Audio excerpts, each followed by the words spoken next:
ഖബറിനകത്ത് കഴിഞ്ഞ് പിന്നെ ഇസ്രാഫീൽ അലൈഹിസ്സലാത്തു വസ്സലാം സൂറെന്ന കാഹളത്തിലൂതി അവിടുന്ന് മനുഷ്യരെയെല്ലാം പരലോകത്ത് കൊണ്ടുവന്ന് അവിടുത്തെ വലിയ വിചാരണ കഴിഞ്ഞ് ആ വിചാരണയുടെ അവസാനമാണ് മനുഷ്യന് സ്വർഗമാണോ നരകമാണോ എന്ന് നിശ്ചയിക്കുന്നത്. അത് പിന്നെ എന്തിനാ ഉസ്താദെ ഇന്ന് പറഞ്ഞുകൊണ്ട് നമ്മൾ ആലോചിക്കേണ്ട കാര്യമില്ല. നൂറ്റാണ്ടുകൾക്ക് മുമ്പ്, നമ്മുടെയും എത്രയോ നൂറ്റാണ്ടുകൾക്ക് മുമ്പ് ഉമർ ഇബ്നുൽ ഖത്താബ് റളിയല്ലാഹു തആല അൻഹു ആ നരകത്തെ ഓർത്തുകൊണ്ട് പാതിരാ സമയത്ത് ഉറങ്ങാൻ കഴിയാതെ പൊട്ടിക്കരയുമായിരുന്നു. ശരീരത്തെളിഞ്ഞിരിക്കുന്ന ചാട്ടവാറ് കൊണ്ട് സ്വന്തം ശരീരത്തിലേക്ക് പ്രഹരമേൽപ്പിച്ചുകൊണ്ട് പറയൂ ഉമറിന്റെ ശരീരമേ, പറയൂ ഉമറിന്റെ ശരീരമേ, ഇന്ന് നീ തെറ്റ് ചെയ്തോ, ഇന്ന് നീ ദുനിയാവിനെ മോഹിച്ചോ, ഇന്ന് നീ ആഡംബരം കൊതിച്ചോ എന്ന് ചോദിച്ചുകൊണ്ട് ശരീരത്തെ ശിക്ഷ നടപ്പാക്കുമായിരുന്നെന്ന് ചരിത്രം പറയുമ്പോൾ ഒരിക്കൽ ഉമർ ഇബ്നുൽ ഖത്താബ് റളിയല്ലാഹു തആല അൻഹുവിന്റെ മുമ്പിലേക്ക് വന്നുകൊണ്ട് ഒരു ജനത പറയുകയാണ്, പെൺകുട്ടികൾക്ക് ധരിക്കാൻ വസ്ത്രമില്ലെന്ന് പറഞ്ഞുകൊണ്ട് യാ ഉമറുൽ ഖൈരി ജുസീതൽ ജന്ന ഉഖ്സുദനിയാതി വഉമ്മാഹുന്ന. ഉമർ ഇബ്നുൽ ഖത്താബ് റളിയല്ലാഹു അൻഹുവിനോട് പറയുന്നു, ഉമറേ, എന്റെ പെങ്ങൾക്ക് ധരിക്കുവാനുള്ള വസ്ത്രമില്ല, എന്റെ ഭാര്യയ്ക്ക് ധരിക്കുവാനുള്ള വസ്ത്രമില്ല, അതുകൊണ്ട് ഉമറേ അവിടുന്ന് കുറച്ച് വസ്ത്രം തന്നുകൊണ്ട് സഹായിക്കണമെന്ന് പറയുമ്പോ ഉമർ ഇബ്നുൽ ഖത്താബ് റളിയല്ലാഹു തആല അൻഹു വെറുതെ ഒന്ന് തമാശക്ക് പറഞ്ഞു നോക്കി, നിങ്ങൾക്ക് ഞാൻ വസ്ത്രം തരുന്നില്ലെങ്കിലോ, നിങ്ങൾക്ക് ഞാൻ വസ്ത്രം തരുന്നില്ലെങ്കിലോ. ആ സമയത്ത് ഉമർ ഇബ്നുൽ ഖത്താബ് റളിയല്ലാഹു അൻഹുവിനോട് വന്നയാൾ പറയുന്നു, അഖ്സംതു ബില്ലാഹി ലതഫഅലന്ന ഇദൻ നബാ ഹഫ്സിൽ അദ്ഹാബന്ന. ഉമറേ, നിങ്ങൾ അബൂ ഹഫ്സാണ്, തരുമെന്ന ഉറപ്പ് നമുക്കുണ്ട്, ഇനി നിങ്ങൾ തന്നില്ലെങ്കിലോ രണ്ടാമതൊന്ന് ചോദിക്കാൻ നിങ്ങളുടെ മുമ്പിൽ ഞങ്ങൾ നിൽക്കൂലാന്ന് പറഞ്ഞുകൊണ്ട് ഞങ്ങൾ തിരിച്ചു പോകും. മാത്രമല്ല, നിങ്ങളുടെ കയ്യിൽ വസ്ത്രം വെച്ചിട്ടാണ് തരാതിരിക്കുന്നത് എങ്കിൽ ഇമ്മായിലാനാരി ഇമ്മാ ജന്ന,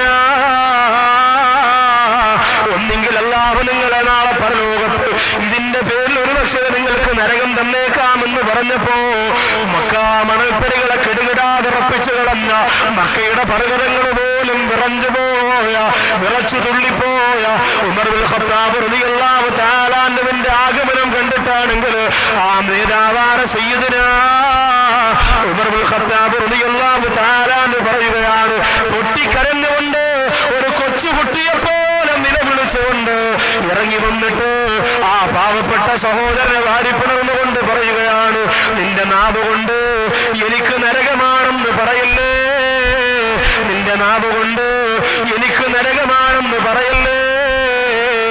ഒരുപക്ഷെ ആ വാക്കല്ലാഹു സ്വീകരിച്ചാൽ ഉമറിന്റെ അമലുകളെല്ലാം പൊളിഞ്ഞു പോകൂലേ എന്ന് ചോദിച്ചുകൊണ്ട് ഒരു കൊച്ചുകുട്ടിയെ പോലെ പൊട്ടിക്കരഞ്ഞത് 2011-ലല്ല, 2010-ലല്ല, 1400 മുമ്പാണ്.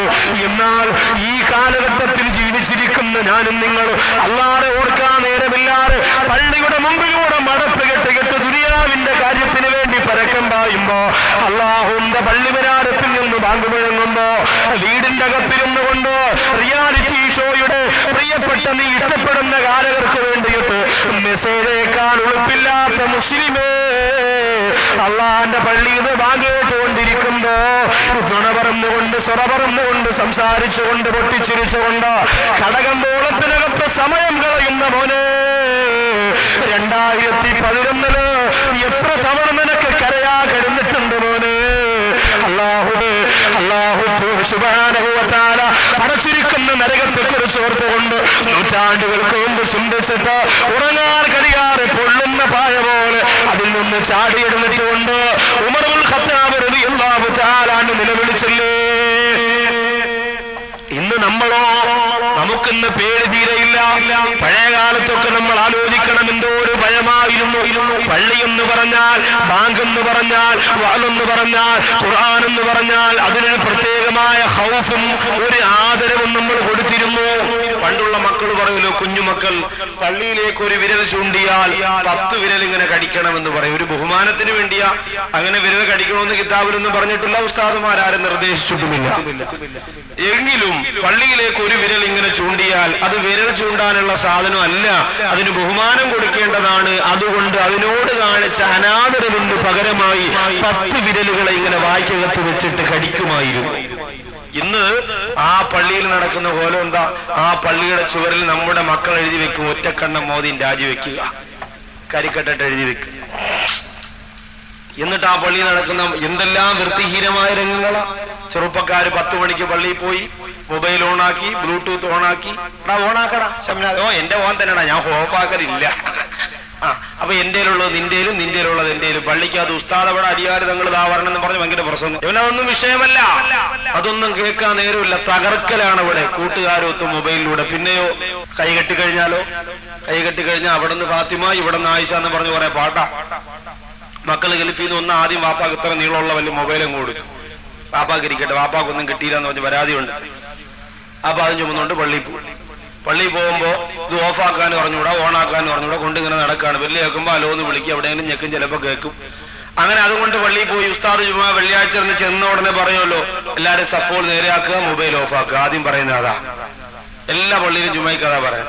അങ്ങനെ മൊബൈൽ ഓഫാക്കാൻ പറയുമ്പോൾ ഉപ്പാപ്പാക്ക് എന്ന് പറഞ്ഞുണ്ടെങ്കിൽ ഉപ്പാപ്പ എവിടെയൊക്കെ പിടിച്ച് ഞെക്കിയ സംഭവം നിസ്കരിക്കുന്ന മുസല്ലയുടെ മുമ്പിൽ വെച്ചു. എല്ലാവരും നിശബ്ദമായി. ഉസ്താദ് അങ്ങോട്ട് സൂറത്ത് തുടങ്ങി, ആയു അല്ലദീനാമനു ഇദാനു ദിയരു സ്വലാത്തി മിൻ യൗമിൽ ജുമാ എന്ന് പറഞ്ഞ് സൂറത്ത് ഓതി തുടങ്ങി. ഉമ്മാമ വീട്ടിൽ നിന്ന് വിചാരിച്ച് മൂപ്പിലാൻ ആദ്യം മൊബൈൽ കിട്ടിയതല്ലേ, പള്ളിയിലെത്തിയോന്ന് അറിയാൻ വേണ്ടി ഒന്ന് വിളിച്ചു നോക്കാം. പള്ളിയിലെത്തിയോന്ന് അറിയാൻ വേണ്ടി ഉമ്മാമ വീട്ടിൽ ലാൻഡ് ഫോണിൽ നിന്ന് വിളിച്ചു നോക്കിയപ്പോ ഇവിടെ ഉപ്പാപ്പാരെ മൊബൈലിൽ പെണ്ണേ പെണ്ണേ നീ എന്റേതല്ലേ. ഉടനെ മോദി മാമ, അല്ലോ ഇതിനകത്തും പെണ്ണ് കയറിയാടാ പറച്ചോനെ, പെണ്ണ് ഇതിനകത്തും കയറി. സുബ്ഹാനല്ലാഹ്. ഈ ഉപ്പാപ്പ ആണെങ്കിൽ പാട്ടിന്റെ വോളിയം കാണാൻ ചൈന സെറ്റാണ്, എവിടെ കേൾക്കാന്നറിയോ, മണ്ടേ കയറി നിൽക്കാണ് അതിന്റെ. എന്നിട്ട് ഓഫ് ആവല്ല, അടുത്തേക്കുന്ന ഒരാൾ ഓഫാക്കണ എന്നുള്ള വിളി മതി. ഉസ്താദിന്റെ സൂറത്തും തെറ്റി. ആകെ മൊത്തം ഗ്രാനൈറ്റ് സൗദല്ലേ പള്ളി. ഇതിങ്ങനെ മുഴങ്ങി കേൾക്കുമ്പോ നമ്മൾ പറഞ്ഞിട്ട് കാര്യമില്ല, എന്തായാലും ഉസ്താദിന്റെ തൊട്ട് പറയില്ല നിൽക്കുകയുള്ളൂ. സൂറത്ത് തെറ്റി. ഉടനെ ഒരാൾ ഏറ്റവും പറയുന്നത് തറക്കൂക്ക കായ്മ, ഈ പറഞ്ഞു കൊടുക്കണല്ലോ തെറ്റിപ്പോയാ. അപ്പൊ അടുത്തേക്ക് പറഞ്ഞാ അത് ഈ സൂറത്തിലല്ല, അത് 2ാമത്തെ റക്അത്തില്ല. ആകെ കുളമായി. കുറച്ചു പേര് താമസിച്ചു വന്നവര് പറഞ്ഞടാ ഇന്ന് പള്ളിയിൽ നിസ്കാരമില്ലെന്ന് ബാക്കവരെ ഗാനമുള്ള അമ്മക്ക് പോവാന്ന് പറഞ്ഞു. അങ്ങനെ ജുമാ നമ്മുടെ പള്ളിക്കകത്ത് കിടക്കുന്ന കാര്യമാ. പിന്നെ എല്ലാ പള്ളിയിലും എഴുതി ഇവിടെ കിടന്ന് ഉറങ്ങരുത്, നമ്മൾ അവിടെ കിടന്ന് ഉറങ്ങി വായിക്കകത്തൂടെ. പണ്ട് പള്ളിക്കകത്ത് കിടക്കുന്നവർക്ക് കണ്ണീരൂടെ കണ്ണീര് വരും, ഇന്ന് പള്ളിക്കകത്ത് കിടക്കുന്നത് വായിലൂടെയാണ് കണ്ണീര് വരിക. അതിങ്ങനെ ഒഴുക്കി പള്ളിക്കകത്ത് അങ്ങനെ കിടക്കും. പിന്നെ എന്തൊക്കെ കോലമാണ്, ചാരിയിരിക്കുന്നു, ഹ്യൂരയിലേക്ക് കാല് നീട്ടിയിരിക്കുന്നു, ഏതൊക്കെ രീതിയിലും മോഡലിലുമാണ്. അള്ളാഹു കാത്തിരക്ഷിക്കുമാറാകട്ടെ. അതുകൊണ്ട് ഭയം ഖൗഫ് നമ്മുടെ മനസ്സിൽ നിന്ന് നഷ്ടപ്പെട്ടു പോയി, തിരിച്ചു കൊണ്ടുവരണം. ആ പേടി നമ്മുടെ മനസ്സിന്റെ അകത്ത് ചെയ്യുന്ന ചെറിയൊരു തെറ്റിന് പോലും ഖുർആൻ എഴുതിയ കടലാസ് നമ്മുടെ തഴവയുടെ പരിസരത്ത് എവിടെയെങ്കിലും ഒന്ന് കിടന്നാൽ ആ കടലാസിലൊന്ന് ചവിട്ടിയാൽ അല്ലാഹുവേ അതിന് പകരം പോലും നരകം തരുമോ എന്ന് പേടിക്കണം മുസ്ലിമേ. ഖിബ്ലയിലേക്ക് കാല് നീട്ടിക്കൊണ്ടിരിക്കുമ്പോൾ അതിന് പകരം പോലും അല്ലാഹു നരകം തരുമോ എന്ന് പേടിക്കണം. ബഹുമാനപ്പെട്ട തഴവപ്പള്ളിയുടെ പരിശുദ്ധമായ മുറ്റത്ത് ഈ രാജ്യം മുഴുവനും ഈ നാട് മുഴുവനും എന്റെ നാട് മുഴുവനും ഇൽമ കൊണ്ട് അനുഗ്രഹിക്കണേ തമ്പുരാനെ എന്ന് ദുആ ചെയ്തുകൊണ്ട് കിടന്നിറങ്ങുന്ന രാജകുമാരനെ ഓർമ്മയില്ലേ? ആ ബഹുമാനപ്പെട്ട ഗുരുനാഥന്റെ ഗുരുവര്യന്റെ ഖബറിടം അല്ലാഹു വിശാലമാക്കി കൊടുക്കട്ടെ. ഖിബ്ലയ്ക്ക് നേരെ നീട്ടിടല്ലേ കാല്, ഖുർആന്റെ നേരെയും നല്ല ദല്ലി ഹാല്. ഖിബ്ലയുടെ നേരെ കാല് നീട്ടല്ലോ, ഖുർആന്റെ നേരെ കാല് നീട്ടല്ലോ. എത്ര മര്യാദയുള്ള വാക്കുകൾ കൊണ്ട് അദബ് പഠിപ്പിച്ചു തന്ന ലോകത്തൊരുപാട് സരളമായ ശൈലിയോട് പരമ ഉസ്താദ് പറഞ്ഞു തന്നില്ലേ എന്റെ പ്രിയപ്പെട്ട മുഅ്മിനേ. അതുകൊണ്ട് ചെയ്തു പോകുന്ന ചെറിയ തെറ്റിന് പോലും അല്ലാഹുവിന്റെ അടുത്തുണ്ട് നരകത്തിന്റെ അദാബിറങ്ങുമെന്നുള്ള ഭയം നിന്റെ മനസ്സിൽ വേണേ. അല്ലാഹു ആ ഭയം നമുക്ക് തരട്ടെ. ആ ഭയമുള്ളത് കൊണ്ടാണ് അറബിയത്തുൽ അറബിയ ഖുർആൻ കൊണ്ട് മാത്രം സംസാരിച്ചത്. ആ ഭയമുള്ളത് കൊണ്ടാണ് നഫീസത്തുൽ മിസ്രിയ റളിയല്ലാഹു തആല ഖബറിന്റെ അകത്ത് മണ്ണ് വാരി കയ്യിൽ വെച്ചുകൊണ്ട് നിലവിളിച്ചത്. ആ ഭയമുള്ളത് കൊണ്ടാണ് എത്രയോ സഹാബത്ത് നിസ്കാരത്തിൽ ബോധരഹിതരായി വീണുപോയത്. ആ ഭയമുള്ളത് കൊണ്ടാണ് പള്ളിക്കകത്തിന്റെ പ്രിയപ്പെട്ടവരെ തേങ്ങലും സങ്കടവും നെഞ്ചുടിപ്പുമായിട്ട് പഴയകാലത്തുള്ള ആരിഫ്യങ്ങൾ സമയം ചെലവഴിച്ചു പോയത്. നമുക്ക് ആ ഭയം തിരിച്ചു കൊണ്ടുവരണ്ടേ സഹോദരിമാരെ? അള്ളാഹുവിന് വേണ്ടി തലമറക്കുന്ന, അള്ളാഹുവിന് വേണ്ടി ശരീരം മറക്കുന്ന, അള്ളാഹുവിനെ പേടിച്ചുകൊണ്ട് ജീവിക്കുന്ന സമയങ്ങൾ നമ്മുടെ ജീവിതത്തിന് വേണ്ടി.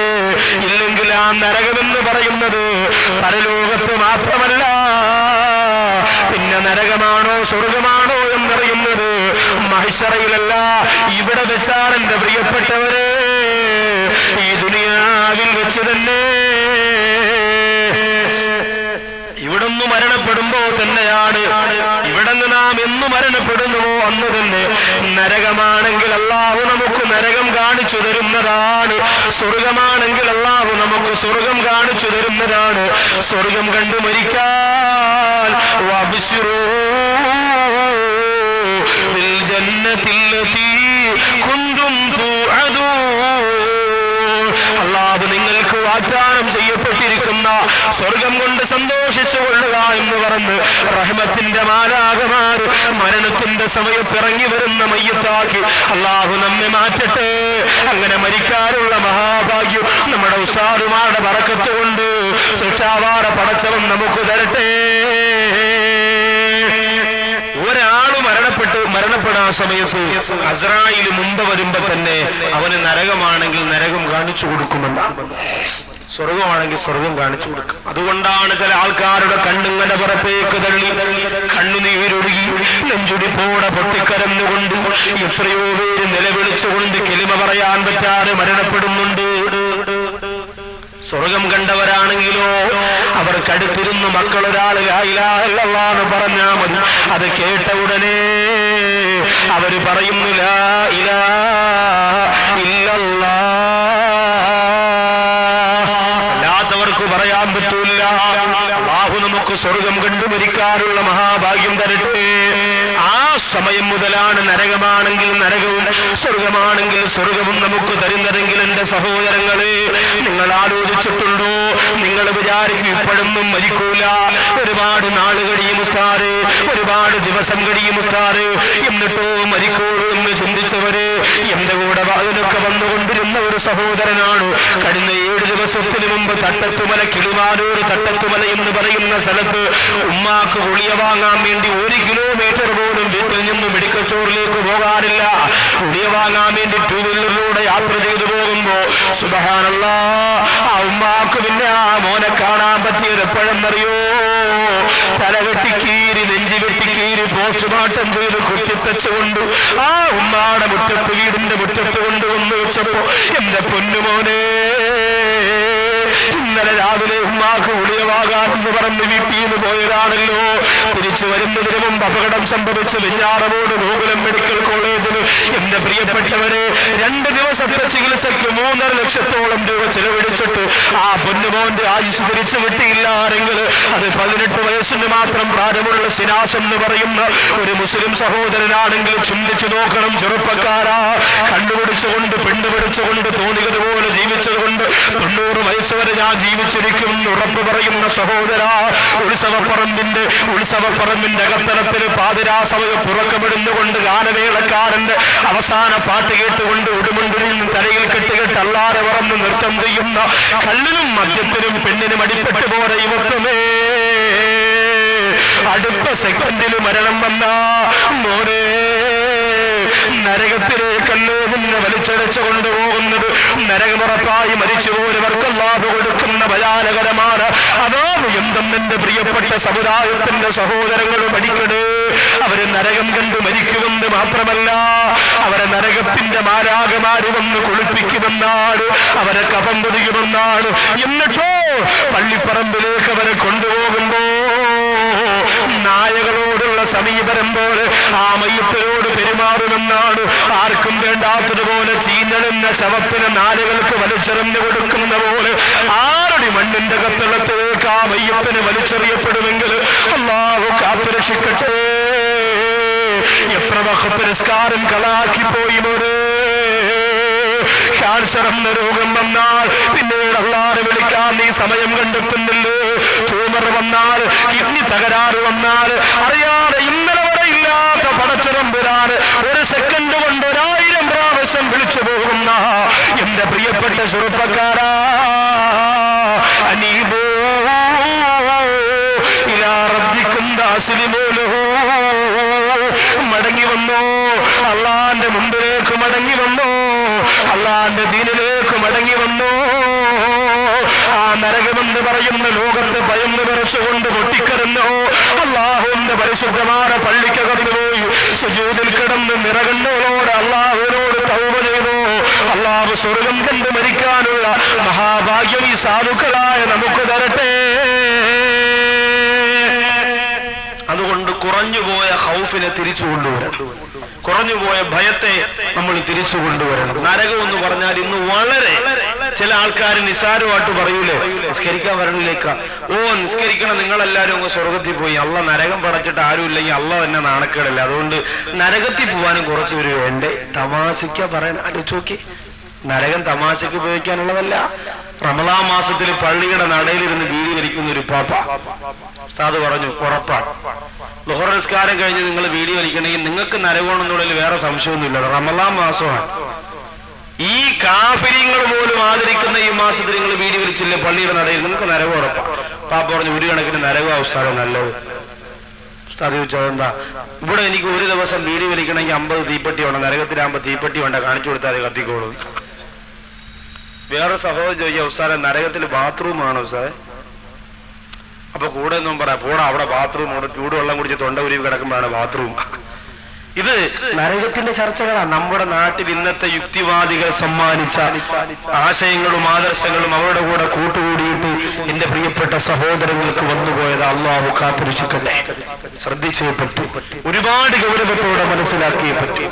അള്ളാഹുവിന്റെ ഹബീബായ നബിതങ്ങളോട് സഹാബത്ത് ചോദിച്ചു, നരകത്തിന്റെ നിറം എന്താ? നരകത്തിന്റെ നിറം എന്താ?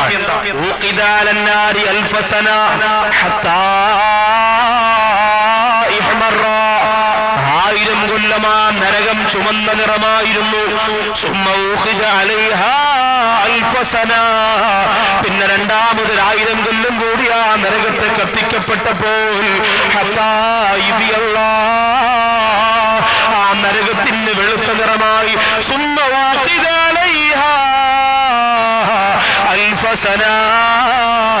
പിന്നെ മൂന്നാമത് 1000 കൊല്ലം കൂടി ആ നരകത്തെ കത്തിക്കപ്പെട്ടപ്പോൾ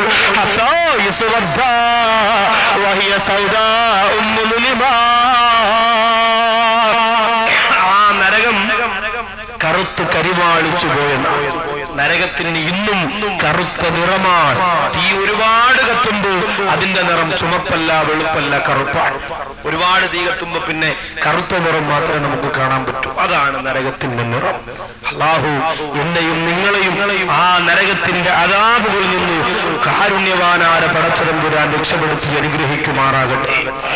പരലോകത്തേക്ക് വരാം, അവിടെയാണല്ലോ നരകത്തെ കൊണ്ടുവരുന്നത്. يوم يقوم الروح والملائكة صفا لا يتكلمون إلا من أذن له الرحمن. അല്ലാഹു സുബ്ഹാനഹു വ തആല അവന്റെ സൃഷ്ടികളെ മുഴുവനും ഇതാ അണികളാക്കി ഒന്ന് ചലിക്കാൻ പോലും കഴിയാത്ത രീതിയിൽ പരലോകത്ത് നിരത്തുവർത്തിയിരിക്കുമ്പോൾ അല്ലാഹുവിന്റെ അനുമതിയില്ലാതെ ഒന്ന് ചലിക്കാൻ പോലും കഴിയൂല. പരലോക വിശ്വാസം മറന്നുപോയ സമുദായമേ, പരലോകത്തിന്റെ ചിന്തകൾ മനസ്സിൽ നിന്ന് മാറ്റിവെച്ചുപോടെ എന്റെ പ്രിയപ്പെട്ട സഹോദരിമാരെ, തിരിച്ചാ ചിന്തയിലേക്ക് മടങ്ങി വന്നേ പറ്റൂ. അവിടെ അല്ലാഹു സുബ്ഹാനഹു വ തആല അല്ലാഹുവിന്റെ ഹബീബായ നബിതങ്ങളുടെ സമുദായം ഉൾക്കൊള്ളുന്ന ആ പരലോകത്ത് നിൽക്കുന്ന ജനങ്ങൾക്ക് മുമ്പിലേക്ക് മാലിക്കുന്ന മലക്കിനോട് പറയുന്നു, മാലിക്കേ, ജിബ്രീൽ അലൈഹിസ്സലാം പോയി പറയുകയാണ്, മാലിക്കേ, നരകത്തിന്റെ ഒരു ഭാഗത്തെ ചങ്ങലക്കിട്ട് വലിച്ചടിച്ചു കൊണ്ടുവരാൻ അല്ലാഹു പറഞ്ഞിരിക്കുന്നു. മാലിക്കേ, പരലോകത്ത് നിൽക്കുന്ന ജനങ്ങൾക്ക് കാണിച്ചു കൊടുക്കാൻ, പരലോകത്ത് നിൽക്കുന്ന ജനങ്ങൾക്ക് കാണിച്ചു കൊടുക്കാൻ നരകത്തിന്റെ ഒരു ഭാഗത്തെ ചങ്ങലക്കിട്ട് വലിച്ചടിച്ചു കൊണ്ടുവരാൻ മാലിക്കിനോട് ജിബ്രീൽ അലൈഹിസ്സലാത്തു വസ്സലാം എന്ന് പറയുമ്പോ മാലിക്കെന്ന മലക്ക് ചോദിക്കുമെന്നാണ് ജിബ്രീൽ, ഞാൻ എങ്ങനെ കൊണ്ടുവരും ജിബ്രീൽ? അവിടെ ലോകത്തിന്റെ നായകനായ അല്ലാഹുവിന്റെ ഹബീബായ നബി മുഹമ്മദ് മുസ്തഫ സല്ലല്ലാഹു അലൈഹി വസല്ലമ തങ്ങളുടെ സമുദായത്തിൽ പെട്ടവരില്ലേ? അവര് പേടിക്കൂലേ? അവര് കരയൂലേ? അവരെ മനസ്സ് പതറൂലേ? അവരെ കൈകാല് വിറയ്ക്കൂലേ? അവര് നരകം കണ്ട് അത്ഭുതപ്പെട്ടു പോകൂലേ എന്ന് ചോദിക്കുമ്പോ ജിബ്രീൽ അലൈഹിസ്സലാത്തു വസ്സലാം പറയുന്നു, അറിയില്ല, അല്ലാഹുവിന്റെ കൽപ്പനയാണ്, ഞാൻ പറഞ്ഞെന്ന് മാത്രമേ ഉള്ളൂ. മാലിക്കെന്ന മലക്കിന്റെ ചോദ്യം കണ്ടോ? പൊന്നാര നബിതങ്ങള് സാധാരണ മനുഷ്യനാണെന്ന് പറഞ്ഞ് പുറംതള്ളിക്കളയുന്ന എന്റെ പ്രിയപ്പെട്ട സഹോദരങ്ങളെ, അല്ലാഹുവിന്റെ ഹബീബായ നബി മുഹമ്മദ് മുസ്തഫ സല്ലല്ലാഹു അലൈഹി വസല്ലമ തങ്ങളുടെ ശരീരത്തിന്റെ ഭാഗങ്ങള് ബോഡി വേസ്റ്റ് എന്ന് പറഞ്ഞുകൊണ്ട് അധപ്പതനത്തിന്റെ രീതിയിലേക്ക് എഴുതി തള്ളിയ എന്റെ പ്രിയപ്പെട്ട സഹോദരങ്ങളെ, മാലിക്കെന്ന മലക്ക് പോലും ചോദിക്കുകയാണ്, പരലോകത്ത് കൊണ്ടുവരുമ്പോ അല്ലാഹുവിന്റെ ഹബീബിന്റെ സമുദായം കാണൂലേ? റസൂലുള്ളാഹേ തിങ്കൾ ഹബീബുള്ളാഹേ റസൂലുള്ളാഹേ തിങ്കൾ ഹബീബുള്ളാഹേ. അല്ലാഹുവിന്റെ ഹബീബായ നബിതങ്ങളുടെ ആ പരിശുദ്ധമായ സമുദായത്തെ ഓർത്തുകൊണ്ട് മാലിക്കുന്ന മലക്ക് പോലും പറയുന്നു, നരകത്തെ കൊണ്ടുവരാൻ എനിക്ക് കഴിയൂല. അല്ലാഹു പറഞ്ഞു, മാലിക്കേ, എല്ലാ പ്രവാചകന്മാരുടെയും സമുദായമുണ്ട്, അതുകൊണ്ട് കൊണ്ടുവന്നോ മാലിക്കേ. മാലിക് അലൈഹിസ്സലാത്തു വസ്സലാം നരകത്തിന്റെ ഒരു ഭാഗത്ത് വലിച്ചഴച്ചു കൊണ്ടുവരുമ്പോ ഇത് ഖുർആനാണ് പറയുന്നത്, ഖുർആനാണ് പറയുന്നത്. ബാക്കതി കൊണ്ടുവന്ന കെട്ടുകഥയല്ല, എം ഡി വാസുദേവൻ നായരുടെ നോവലല്ല, ഏറ്റുമാനൂർ ശിവകുമാറിന്റെ പ്രേതത്തിന്റെ കഥയല്ല. ഭയം തോന്നണം, ഖുർആൻ ഓടുമ്പോ ഭയം തോന്നണം, ഖുർആനിന്റെ ആയത്ത് കേൾക്കുമ്പോ ഭയം വിറയ്ക്കണം എന്റെ പ്രിയപ്പെട്ടവരെ. അല്ലാഹുവിന്റെ ഖുർആനാണ് പറയുന്നത്, വഇദാ റഅതുഹും മിൻ മകാനിൻ ബഈദ് സമിഉ ലഹാ തഗയ്യുലൻ വസഫീറാ. പരലോകത്തു മാലിക്കുന്ന മലക്ക് കൊണ്ടുവരുന്ന നരകത്തിന്റെ ഒരു ഭാഗം കാണുമ്പോ വഇദാ റഅതുഹും മിൻ മകാനിൻ ബഈദ്, ഒരുപാട് ദൂരെ നിന്നുകൊണ്ട് തന്നെ മാലിക്കുന്ന മലക്ക് കൊണ്ടുവരുന്ന നരകത്തിന്റെ ഒരു ഭാഗം കാണുമ്പോ സമിഉ ലഹാ തഗയ്യുലൻ വസഫീറാ. ആ നരകത്തിന്റെ വിളിയാളോ, ആ നരകത്തിന്റെ ഞരങ്ങലോ, ആ നരകത്തിന്റെ അട്ടഹാസവും കേട്ടുകൊണ്ട് അവർ ചോദിക്കുകയാണ്, ഹൽ മറബ്ത മിൻ സബീൽ, പടച്ചവനെ ഇവിടെ നിൽക്കാൻ വയ്യ റബ്ബേ, ഇവിടന്ന് രക്ഷപ്പെടാൻ വല്ല മാർഗവുമുണ്ടോ? ഇവിടന്ന് രക്ഷപ്പെടാൻ വല്ല മാർഗവുമുണ്ടോ? ഇവിടെ നിൽക്കാൻ വയ്യ. ആ പരലോകത്ത് നരകത്തിന്റെ ഭാഗം കാണുമ്പോ എത്രയോ സഹോദരങ്ങൾ പറഞ്ഞു പോകുമെന്നാണ്. ഒരു വർഷം കൂടി തഴവയിലൊന്ന് ജീവിക്കാൻ ഒരു അവസരം കിട്ടിയാൽ, ഒരു മാസം മതി പടച്ചോനെ, ഒരു ദിവസം മതി തമ്പുരാനെ, ഞാൻ അവിടെ പോയി നല്ലതുപോലെ ജീവിച്ച് ഈ പരലോകം ഭയന്നവനായി പൊട്ടിക്കരഞ്ഞ് ദുആ ചെയ്തുകൊണ്ട് തിരിച്ചു വരാം എന്ന് അല്ലാഹുവിനോട് അവിടെയുള്ള ജനങ്ങൾ പറഞ്ഞു പോകുമ്പോൾ അല്ലാഹു പറയും, മലക്കുകളെ വേണ്ട,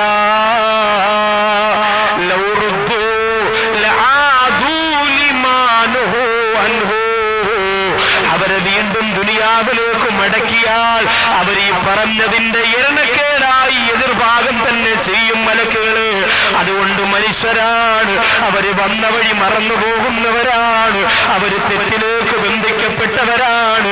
അതുകൊണ്ട് അവരെ മടക്കി വിട്ടാലും വീണ്ടും നന്ദികേട് കാണിക്കും. അതുകൊണ്ട് വിടണ്ട,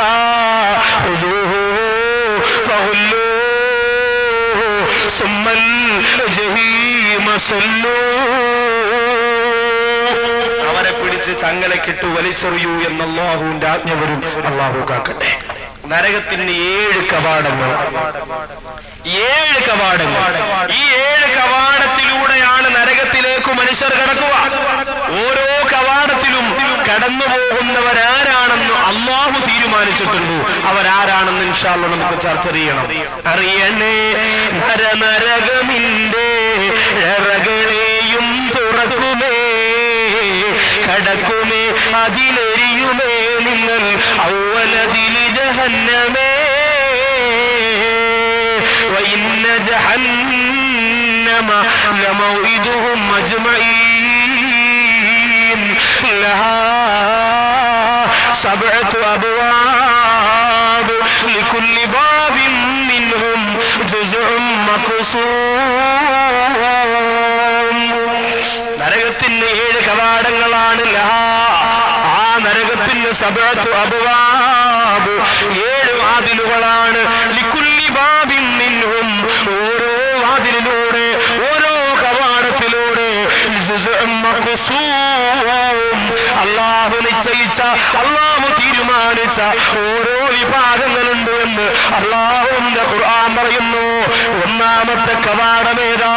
എന്റെ ഈ തഴവ കുറ്റിപ്പുറത്ത് നുസ്രത്തുൽ സാധു സംരക്ഷണ സമിതിയുടെ 2ാമത് വാർഷികത്തിന്റെ പരിപാടിയിൽ വന്ന എന്റെ പ്രിയപ്പെട്ട മുസ്ലിങ്ങളെ, ഈ പറയാൻ പോകുന്ന ഒരു സ്വഭാവ ദൂഷ്യവും നിനക്ക് വരാൻ പാടില്ല. ഒന്നാ, നീ മരിക്കുന്നത് നരകം കണ്ട, നിന്റെ ഖബർ നരകത്തിന്റെ ഭാഗമാണ്, നിന്നെ കുളിപ്പിക്കുന്നത് നരകത്തിന്റെ വെള്ളത്തിലാണ്, നീ ധരിക്കുന്നത് നരകത്തിന്റെ വസ്ത്രമാണ്, നിന്നെ കൊണ്ടുപോയി അടക്കിയത് മുതൽ പിന്നെ എന്റെ പ്രിയപ്പെട്ടവരെ, നരകത്തിന്റെ ഭയാനകരമായ ചൂടിൽ നിന്ന് രക്ഷപ്പെടാൻ നമുക്ക് സാധിക്കുകയില്ല.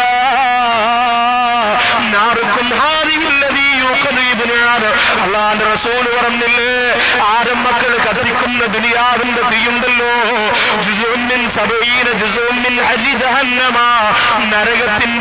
നരകത്തിന്റെ തീയുടെ ചൂടിൽ നിന്ന് 70ൽപ്പെട്ട ഒരു അംശം മാത്രമാണെന്ന് അല്ലാഹുവിന്റെ റസൂൽ പറയുമ്പോ, ദുനിയാവിന്റെ ചൂടത്ര ഭയാനകരമാണ്, ദുനിയാവിന്റെ തീയത്ര ഭയാനകരമാണ്.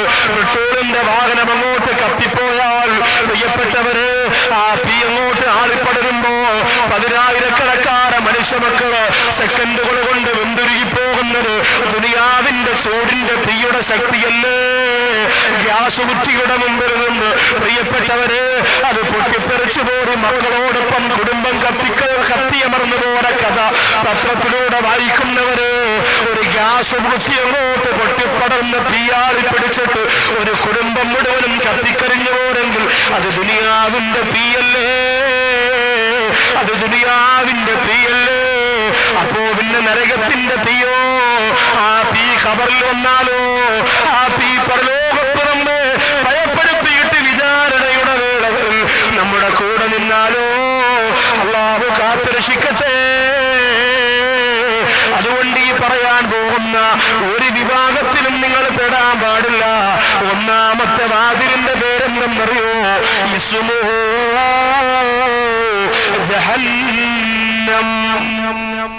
ഒന്നാമത്തെ കവാടത്തിന്റെ പേര് ജഹന്നം എന്നാണ്. ആരാണ് ജഹന്നമിലൂടെ കടക്കുന്നത്? ജഹന്നമിലൂടെ കടക്കുന്നത് ആരാണ്? വഇദാ ഖീല ലഹു തഖില്ലാഹ് അഖദതുൽ ഇസ്സതു ബിൽ ഇസ്മി ഫഅസ്മുഹു ജഹന്നം വലബിഅസൽ മിഹാദ്. ജഹന്നമിലൂടെ കടക്കുന്നവരാരാണ്? അല്ലാഹുവിന് തഖ്വ ചെയ്യാൻ പറഞ്ഞാൽ, അല്ലാഹുവിനെ സൂക്ഷിക്കാൻ പറഞ്ഞാൽ, നിസ്കരിക്കാൻ പറഞ്ഞാൽ, തലമറക്കാൻ പറഞ്ഞാൽ, നോമ്പ് പിടിക്കാൻ പറഞ്ഞാൽ, ഇതൊക്കെ വേറെ ചില ആൾക്കാർക്ക് പറഞ്ഞിട്ടുള്ളതാ, കാശും പവറുമുള്ള ഞങ്ങൾക്ക് പറഞ്ഞിട്ടുള്ളതല്ല എന്ന് പറഞ്ഞുകൊണ്ട് പിന്തിരിഞ്ഞു പോകുന്ന അഹങ്കാരികൾ, അവർക്കാണ് നരകത്തിന്റെ ഒന്നാമത്തെ കവാടം. ഇന്ന് തലമറച്ചാൽ അഹങ്കാരത്തിന്റെ മോഡലിലാണ് ചില സഹോദരിമാര് മറയ്ക്കുക. 3 രീതിയിലാണ് തലമറ. ശ്രദ്ധിച്ചോളണേ. 3 രീതിയിലാണ് DPP വാള കണ്ടോ. ഒന്നാമത്തെ രീതി പഴയ കാലമല്ല, ഒരു 3-4 വർഷം കൊണ്ടുണ്ടാവുന്ന ഒരു മാറ്റം.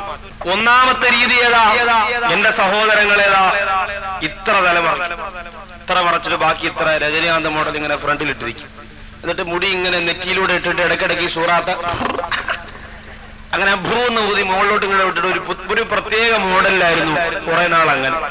അത് കഴിഞ്ഞിട്ട് രണ്ടാമത്തെ മോഡൽ കുറച്ചു നാളതാ ഇങ്ങനെ അങ്ങോട്ട് ഇട്ടിട്ട് എന്നെ നല്ല ഈമാനുള്ള മോള് ഇവിടെ നിങ്ങനെ പിടിക്കും. ഇത് രണ്ടും കൂടെ പിടിച്ച് ഉദിയേക്ക് മോദിമാമ ബോത്തിന്റെ കാലി കെട്ടണ പോലെ ഇവിടെ ഒറ്റ കെട്ട ഇങ്ങനെ കെട്ടിയേക്ക്. ഇത് രണ്ടാമത്തെ മോഡൽ. ഇപ്പൊ ലേറ്റസ്റ്റ് മോഡൽ ഏതാന്ന് പറയാം 2011. ഏറ്റവും പുതിയ മോഡൽ എന്ന് പറഞ്ഞാൽ ഇങ്ങനെ വെച്ചിട്ട് ഈ ഷാളിന്റെ 2 അറ്റം ഉണ്ടല്ലോ, അതുകൊണ്ട് ഇങ്ങനെ ഒരു കെട്ടുണ്ട് ഇവിടെ. ഇതൊക്കെ പഠിക്കണം, ഇതൊക്കെ നോക്കി ചുമ്മാ മക്കളും താത്തായും പറയണ മാറ്റുണ്ടെങ്കിൽ കൊടുത്താൽ പോരാ, ഇറങ്ങി പോണ പോലെ നോക്കണം. ഇങ്ങനെ കെട്ടും. ഇങ്ങനെ ഇടുമ്പോ നല്ലതുപോലെ എല്ലാം പറഞ്ഞിട്ടുണ്ട്, റെഡിയാണ്. അവസാനം പോവാൻ നേരത്തെ ഇങ്ങനെ പിടിച്ച് തോളിയിട്ടുണ്ടെങ്കിൽ പോകും. അപ്പോ സാരിയുടെ മുകളിൽ ഞുറു പോലെ ഇങ്ങനെ കിടക്കും, ചുരിദാറിന്റെ മുകളിൽ ഞുറു പോലെ ഇങ്ങനെ കിടക്കും. ഇതാണ് പുതിയ മോഡൽ. ഇവിടെ ഒരു കെട്ടും കാണും. ഇതാണ് ഇപ്പൊ നമ്മുടെ സഹോദരിമാരുടെ തലയല്ല മറയ്ക്കുന്നത്, തോള മറയ്ക്കുന്നത്. പിന്നെ അള്ളാഹുവിനെ ഭയന്നുകൊണ്ടാണ് എന്റെ ഭാര്യ ഇപ്പൊ ഫുൾ കൈ ചുരിദാറെ ധരിക്കുള്ളൂ ഉസ്താദെ. ഇവിടം പോലെ ഇവിടം വരെ ഫുൾ കൈയാണ്. പക്ഷെ എന്താ സംഭവം? നെറ്റാണ്, നെറ്റ്. കൈ ഫുള്ളായിട്ട് കാണാം ഉസ്താദെ. ഫുൾ കൈ കാണാം. ഫുൾ കൈ കാണാന്ന് അപ്പൊ പുതിയത്. നമ്മൾ ആലോചിച്ച് നോക്കി, കുറേശ്ശെ ഇങ്ങനെ കാണിച്ച് ഇപ്പൊ ഫുൾ കൈ കാണിച്ചു. ഒരു 2011 ഇപ്പൊ 3-4 കൊല്ലം കൂടെ കഴിഞ്ഞാൽ പിന്നെ നെറ്റ് മാത്രമേ കാണൂ ശരീരം മൊത്തം. അപ്പൊ പിന്നെ മൊബൈൽ കൊണ്ട് പുറകെ നടക്കേണ്ട കാര്യമില്ല, വെറുതെ അങ്ങ് നടന്നുകൊണ്ടാ. ഏത് കോലത്തിലായി നമ്മൾ അതിനൊക്കെ നമ്മൾ കൂടെ നിൽക്കുന്നില്ലേ? 65,000 രൂപയുടെ പർദ്ദയാണ് 2 മാസം ഇറങ്ങിയിട്ട് കാസർഗോഡ് ജില്ലയിൽ പുതിയ പർദ്ദ. 65,000 രൂപ ഒരു പർദ്ദയുടെ വില. ഒന്നും രണ്ടുമല്ല, 65,000 രൂപയുടെ പർദ്ദ. കാസർഗോഡ് നിന്ന് കന്യാകുമാരി വരെ രാഷ്ട്രീയക്കാര് യാത്ര നടത്തുന്ന പോലെ പർദ്ദ യാത്ര നടത്താൻ പോവാൻ. ഉടനെ കൊല്ലം ജില്ലയിൽ, അതുപോലെ എന്റെ പ്രിയപ്പെട്ടവരെ തിരുവനന്തപുരം ജില്ലയിൽ ഒക്കെ ആ പർദ്ദ വരും. സഹോദരിമാരാ പർദ്ദ വാങ്ങിയിട്ടാ നമ്മുടെ അവസ്ഥ ഒന്ന് ആലോചിച്ച് നോക്കി. കഴുകാൻ പോകുമ്പോ കൂടെ പോകണം നോക്കാൻ, കഴുകി വിരിക്കാൻ പറ്റൂല, കൂടെ നിൽക്കണം, ഉണങ്ങുന്നത് വരെ കൂടെ നിൽക്കണം, പിന്നെ മച്ച അടിച്ചു മാറ്റിക്കൊണ്ട് പോകണമെന്ന് നോക്കണം. 65,000 പർദ്ദ അത്രയും വില കൂടാനുള്ള കാരണം ആ പർദ്ദയുടെ ഏറ്റവും താഴ്ഭാഗത്ത് സ്വർണത്തിന്റെ 4 പൂക്കൾ വെച്ച് പിടിപ്പിച്ചിട്ടുണ്ട്. സഹോദരിമാർ ഇപ്പൊ പറയും, ചുമ്മാതല്ലടി അത്രയും വില. ഞാൻ ആലോചിക്കുകയും ചെയ്തു, തുണിക്ക് ഇത്ര വില. തുണിക്കല്ല വാപ്പ, സ്വർണത്തിന്റെ 4 പൂക്കൾ വെച്ച് പിടിപ്പിച്ചിട്ടുണ്ട് ആ പർദ്ദയുടെ താഴ്ഭാഗത്ത്. അപ്പോ നല്ലതൊക്കെ അഹങ്കാരികളാണ്. ജനങ്ങൾ ഇങ്ങനെ പുറംകാലുകൊണ്ട് വലിച്ചെറിയും. നുസ്രത്തുല്ലരാവിന്റെ പാവപ്പെട്ട സഹോദരങ്ങൾ ചെന്ന് പറയുന്നു, അല്ലെങ്കിൽ ഉപ്പാദങ്ങൾ ഇവിടെ ഇപ്രാവശ്യം ഒരു പരിപാടി വെക്കാൻ പോവാണെന്ന് പറയുമ്പോ നിനക്കൊന്നും വേറെ ജോലിയില്ലേടാ, നിങ്ങൾ സഹായിച്ചിട്ട് ഇവിടെ എല്ലാവരും അങ്ങ് രക്ഷപ്പെട്ടു പോയി, നിങ്ങൾ ഇറങ്ങി കെട്ടിക്കാനില്ലെങ്കിൽ പിന്നെ എല്ലാ മക്കളും അങ്ങ് വീട്ടിൽ നിന്ന് പോകുമെന്ന് പറഞ്ഞ് തുടയും ചൊറിഞ്ഞ് മുറുക്കാനും തിന്നുകൊണ്ട് പിശാചിന് കൈയടിച്ച് ഒത്താശ പാടുന്ന ഈ നാട്ടുകാരാരെങ്കിലും ഉണ്ടെങ്കിൽ ശ്രദ്ധിച്ചോ. മോനെ, അത് അഹങ്കാരത്തിന്റെ കടിയാണ്, അത് അഹങ്കാരത്തിന്റെ ചെറിയാണ്. ബഹുമാനപ്പെട്ട തലവാ മുഹമ്മദ് കുഞ്ഞ് മൗലവി ഉസ്താദ് കിടക്കുന്ന പള്ളിയുടെ പരിസരത്തുള്ള എന്റെ പ്രിയപ്പെട്ട സഹോദരങ്ങളെ, നമ്മുടെ ജീവിതത്തിൽ ഒരിക്കലും ഉണ്ടാകാൻ പാടില്ലാത്ത സ്വഭാവമാണ് അഹങ്കാരം. പഴവ ഉസ്താദിനില്ലാതെ പോര അഹങ്കാരം, പഴവ ഉസ്താദ് നിർത്തുപോര അഹങ്കാരം. അല്ലാഹു സുബ്ഹാനഹു വ തആല ആ മഹാനുഭാവന്റെ പേര് പറഞ്ഞതുകൊണ്ട് നമ്മുടെ ദുആ സ്വീകരിക്കട്ടെ. നമ്മുടെ മനസ്സിന്റെ അഹന്തയുടെ അഹങ്കാരത്തിന്റെ എല്ലാ കോലങ്ങളെയും അല്ലാഹു നശിപ്പിച്ചിട്ട് വിനയത്തിന്റെ പ്രതീകമാക്കി അല്ലാഹു നമ്മെ മാറ്റട്ടെ. അഹങ്കാരികൾക്കാണ് നരകത്തിന്റെ ഒന്നാമത്തെ കവാടം. നമ്മുടെ നാട്ടിലും അഹങ്കാരികൾക്ക് തന്നെയാണല്ലോ 1-ാം സ്ഥാനം. ചില പള്ളി പരിപാലിക്കുന്ന പരിപാലകർ പറയൂലേ ഉസ്താദിനോട്, ഖജാൻജി വന്നിട്ട് പറയും, ഉസ്താദേ ഇവിടെ ജോലി സ്ഥിരമാവണമെങ്കിൽ ഒരു നിബന്ധന കൂടിയുണ്ട്, പ്രസിഡന്റ് ഇപ്പൊ വരുമ്പോ ഒന്ന് എഴുന്നേൽക്കണം. ഉസ്താദ് പറയും, അതീ കുറച്ചുള്ള ജോലി മതി. എന്തൊക്കെ നിബന്ധന എന്നറിയോ? ചില ആൾക്കാരൊക്കെ മഹലിൽ വരുമ്പോ ഉസ്താദ് എഴുന്നേറ്റ് അസ്സലാമു അലൈക്കും ഇരിക്കും ഉസ്താദേ, ഇന്ന് പറഞ്ഞ് ഇരിക്കണം, ഇരിക്കു സാറേ എന്ന് പറഞ്ഞ് ഇരുത്തണം, ഇല്ലെങ്കിൽ ജോലി ചെയ്യാൻ പറ്റൂല.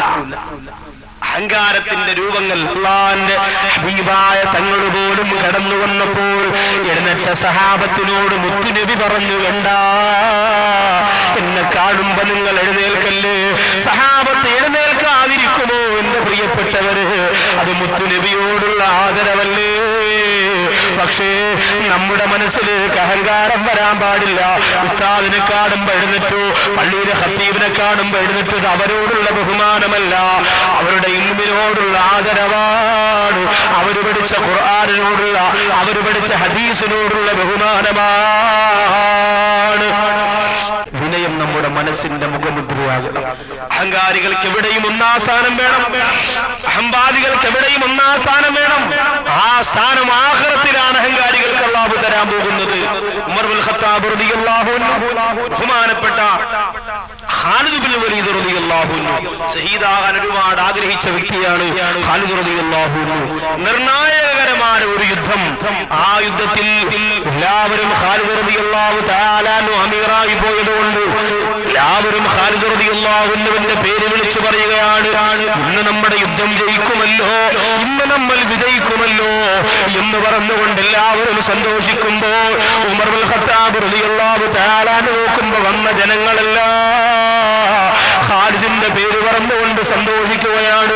ഉമർ ഇബ്നുൽ ഖത്താബ് റളിയല്ലാഹു അൻഹു ഒരു കത്ത് കൊടുത്തയച്ചു.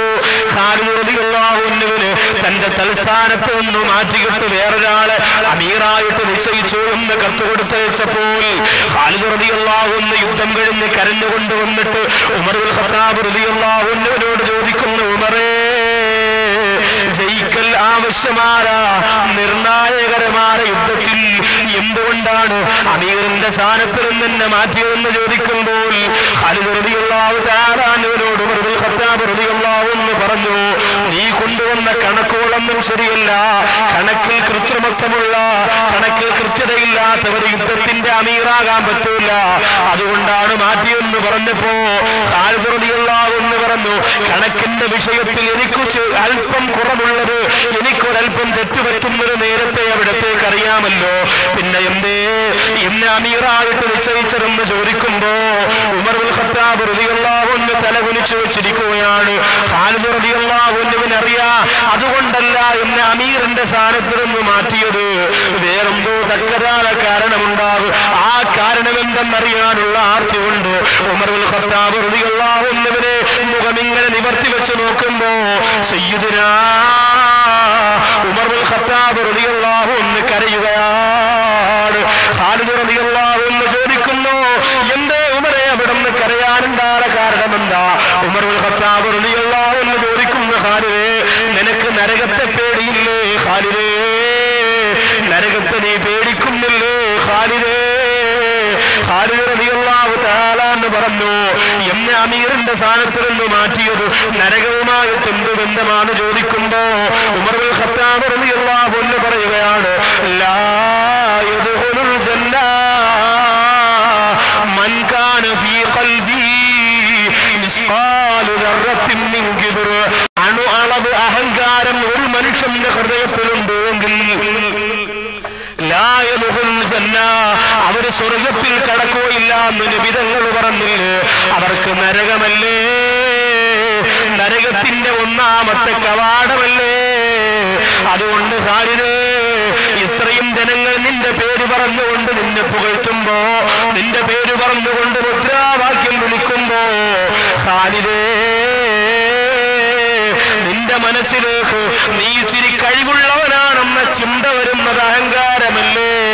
അങ്ങനെ അഹങ്കാരം വന്നാ നിനക്ക് അല്ലാഹു ആഗ്രഹിക്കുന്ന സ്വർഗം തരൂലല്ലോ, നിനക്കല്ല നരകം തരുമല്ലോ.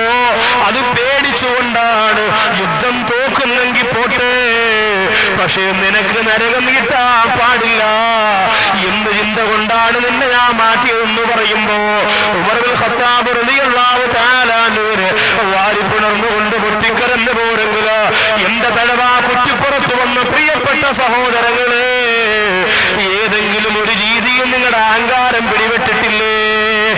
പല രീതിയിലാണ് അഹങ്കാരം വരിക. ഏറ്റവും അധികം അഹങ്കാരം വരുന്നത് പണത്തിന്റെ പേരിലാണ്. പണത്തിന്റെ പേരിൽ അഹങ്കരിക്കല്ലേ. പണത്തിന്റെ പേരിൽ ഏറ്റവും കൂടുതൽ അഹങ്കരിച്ച ഒരാളുണ്ടായിരുന്നു. അതാരായിരുന്നെന്നറിയോ? അല്ലാഹുവിന്റെ ഖുർആൻ പറഞ്ഞു തരുന്നു. സൂറത്തുൽ ഖസസ് പഠിക്കുമ്പോൾ നിങ്ങൾക്ക് മനസ്സിലാകും. ഇന്ന ഖാറൂൻ കാന മിൻ ഖൗമി മൂസാ ഫബഗാ അലൈഹിം വആതൈനാഹു മിനൽ കുനൂസ് മാ ഇന്ന മഫാത്തിഹു ലതനൂ ബിൽ ഉസ്ബതി ഉലിൽ ഖുവാ. ഖാറൂൻ എന്ന് പറയുന്ന ഒരു അഹങ്കാരത്തിന്റെ രൂപം കൊണ്ട് നൃത്തം ചവിട്ടിയ മനുഷ്യരുണ്ടായിരുന്നു. മൂസാ നബിയുടെ ജനതയിൽപ്പെട്ട ആളായിരുന്നു. എന്തേ? അല്ലാഹു ഒരുപാട് പണം കൊടുത്ത് അഹങ്കരിച്ചു. വൈകുന്നേരങ്ങളിൽ തന്റെ ശരീരത്തിന്റെ തങ്കാഭരണങ്ങളെ പുറത്ത് കാണിച്ചുകൊണ്ട് നടന്നു പോകുമ്പോ പാവപ്പെട്ട ജനങ്ങളാ ഖാറൂനിനെ നോക്കിയിട്ട് പറയും, യാ ലൈതനീ മിസ്ലമാ ഊതിയ ഖാറൂൻ. ഖാറൂനിന് കൊടുത്തതുപോലെ കിട്ടിയിരുന്നെങ്കിൽ കൊള്ളാമായിരുന്നു. തഴവാ കുറ്റിപ്പുറത്തിന്റെ പരിസരത്തുള്ള പാവപ്പെട്ടവര് ചിന്തിക്കാറില്ലേ? വില കൂടിയ വാഹനത്തിൽ അയൽവാസിയാറെ സഹോദരി ചാരി ഇരുന്ന് പോകുമ്പോ, അയൽവക്കക്കാര് 4 നില മണിമാളിക പണിയുമ്പോ, ലക്ഷക്കണക്കിന് രൂപയുടെ അടിച്ചുപൊളിക്കൽ അവരുടെ വീട്ടിൽ നടക്കുമ്പോ, ഒരു മോള കല്യാണം 100 കോടി രൂപയുടെ സ്വർണം ചെലവഴിച്ചുകൊണ്ട് നടത്തുമ്പോ അത് കണ്ട് അത്ഭുതപ്പെടുന്ന പെണ്ണേ, നീ മനസ്സുകൊണ്ട് ചിന്തിക്കാറില്ലേ? യാ ലൈതനീ മിസ്ലമാ ഊതിയ ഖാറൂൻ. ഖാറൂൻ എന്ന മനുഷ്യന് കൊടുത്തതുപോലെ എനിക്ക് കിട്ടിയിരുന്നെങ്കിലെന്ന് ചിന്തിച്ച ജനതയെ പോലെ ചിന്തിക്കാറില്ലേ? എന്നാൽ അചഞ്ചലമായ മനസ്സിന്റെ അകത്ത് അരക്കിട്ടുറപ്പിച്ച വിശ്വാസമുള്ള മുത്തഖീങ്ങൾ എന്താ പറഞ്ഞത്? ലാ തഫ്റഹ് ഇന്നല്ലാഹ ലാ യുഹിബ്ബുൽ ഫരിഹീൻ. എടോ ഖാറൂനേ, നീ ഒരുപാട് ചാടണ്ട, നീ ഒരുപാട് അഹങ്കരിക്കണ്ട, നീ ഒരുപാട് ആഹ്ലാദിക്കണ്ട. ഒരുപാട് അതിരികണം ആഹ്ലാദിക്കുന്നവര് അല്ലാഹുവിന് ഇഷ്ടമല്ല എന്ന് നല്ല വിശ്വാസികൾ പറഞ്ഞു കൊടുത്തു. അവസാനം ഖാറൂനിന്റെ കൊട്ടാരവും ഖാറൂനും ഭൂമിയുടെ ഒരു ഭാഗം പിളർത്തി അള്ളാഹു അതിന്റെ അകത്തിട്ട് അടച്ചു. എന്നിട്ട് അള്ളാഹു അദാബ് കൊടുത്തത് ഖുർആൻ വ്യക്തമാക്കി. പെരുമ്പാവൂർ ടൗണിൽ 3 കോടി രൂപയുടെ ഭക്ഷണമാണ് ഒരു മോളെ കല്യാണത്തിന് വാപ്പിച്ചു വെച്ചത്. മുസ്ലിമാണ്. 3 കോടി രൂപയുടെ ഭക്ഷണം. എത്ര പാവപ്പെട്ടവരുണ്ടെന്നറിയോ?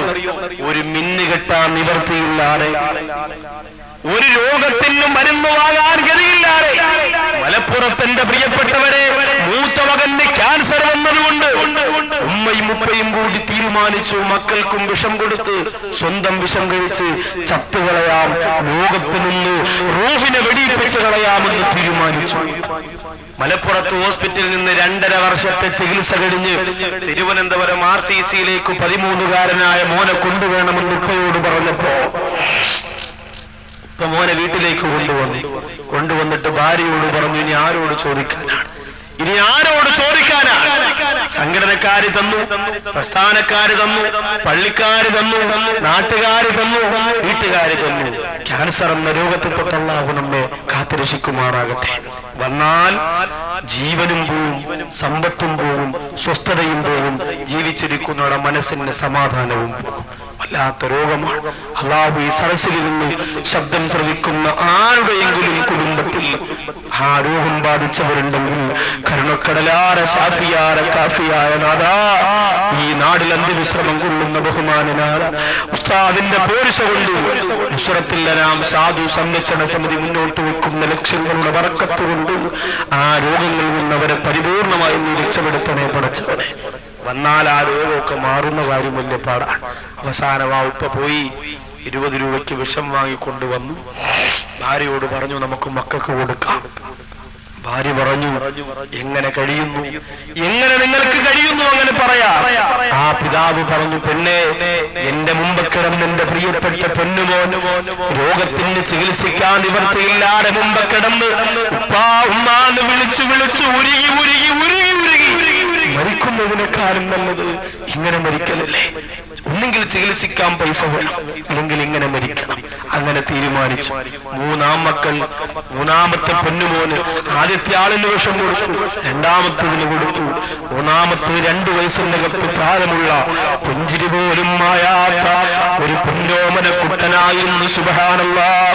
ആ കുഞ്ഞിനെ മാറോട് ചേർത്ത് വെച്ച് മണിക്കൂറുകളോളം ചുംബനം കൊടുത്തിട്ട് ആ കുഞ്ഞിന്റെ വാക്യവത്ത് പോലും വിഷച്ചോറ് വാരി വെച്ച് കൊടുത്തിട്ട് 5 പേരാ മലപ്പുറത്ത് വീടിന്റെ അകത്ത് 5 പേര് മരിച്ചു വീട് കിടന്നു പോരെങ്കിൽ സഹോദരങ്ങളെ, അല്ലാഹു തരുന്ന പണം കൊണ്ട് പാവപ്പെട്ടവരെ മറന്ന് അഹങ്കാരത്തിന്റെ പ്രതിരൂപങ്ങളായി മാറുമ്പോ നരകത്തിന്റെ 1ാമത്തെ കവാടമാണ്. വഹസുബുഹു ജഹന്നം വഹസുബുഹു ജഹന്നം വഹസുബുഹു ജഹന്നം. അല്ലാഹു കാത്തുരക്ഷിക്കട്ടെ. അഹങ്കാരത്തിന്റെ രൂപങ്ങളായി കല്യാണ വീടുകൾ മാറുന്നില്ലേ? ബഹുമാനപ്പെട്ട തഴവ ഉസ്താദ് പറഞ്ഞതുപോലെ ബിരിയാണി വേണ്ടവർ പോകണേ തെക്കോട്ട്, നെച്ചോറ്റിനാഗ്രഹമുള്ളവർ വടക്കോട്ട്, വെറും ചോറ് കറിയും പ്രഥമനും കിഴക്കോട്ട്, കൈ കഴുകുവാൻ പോകേണ്ടതാ താഴോട്ട്. അങ്ങനെ പറഞ്ഞ നമ്മളറിഞ്ഞിട്ടല്ലോ ഇവിടെ ഉണ്ടായിരുന്നില്ല.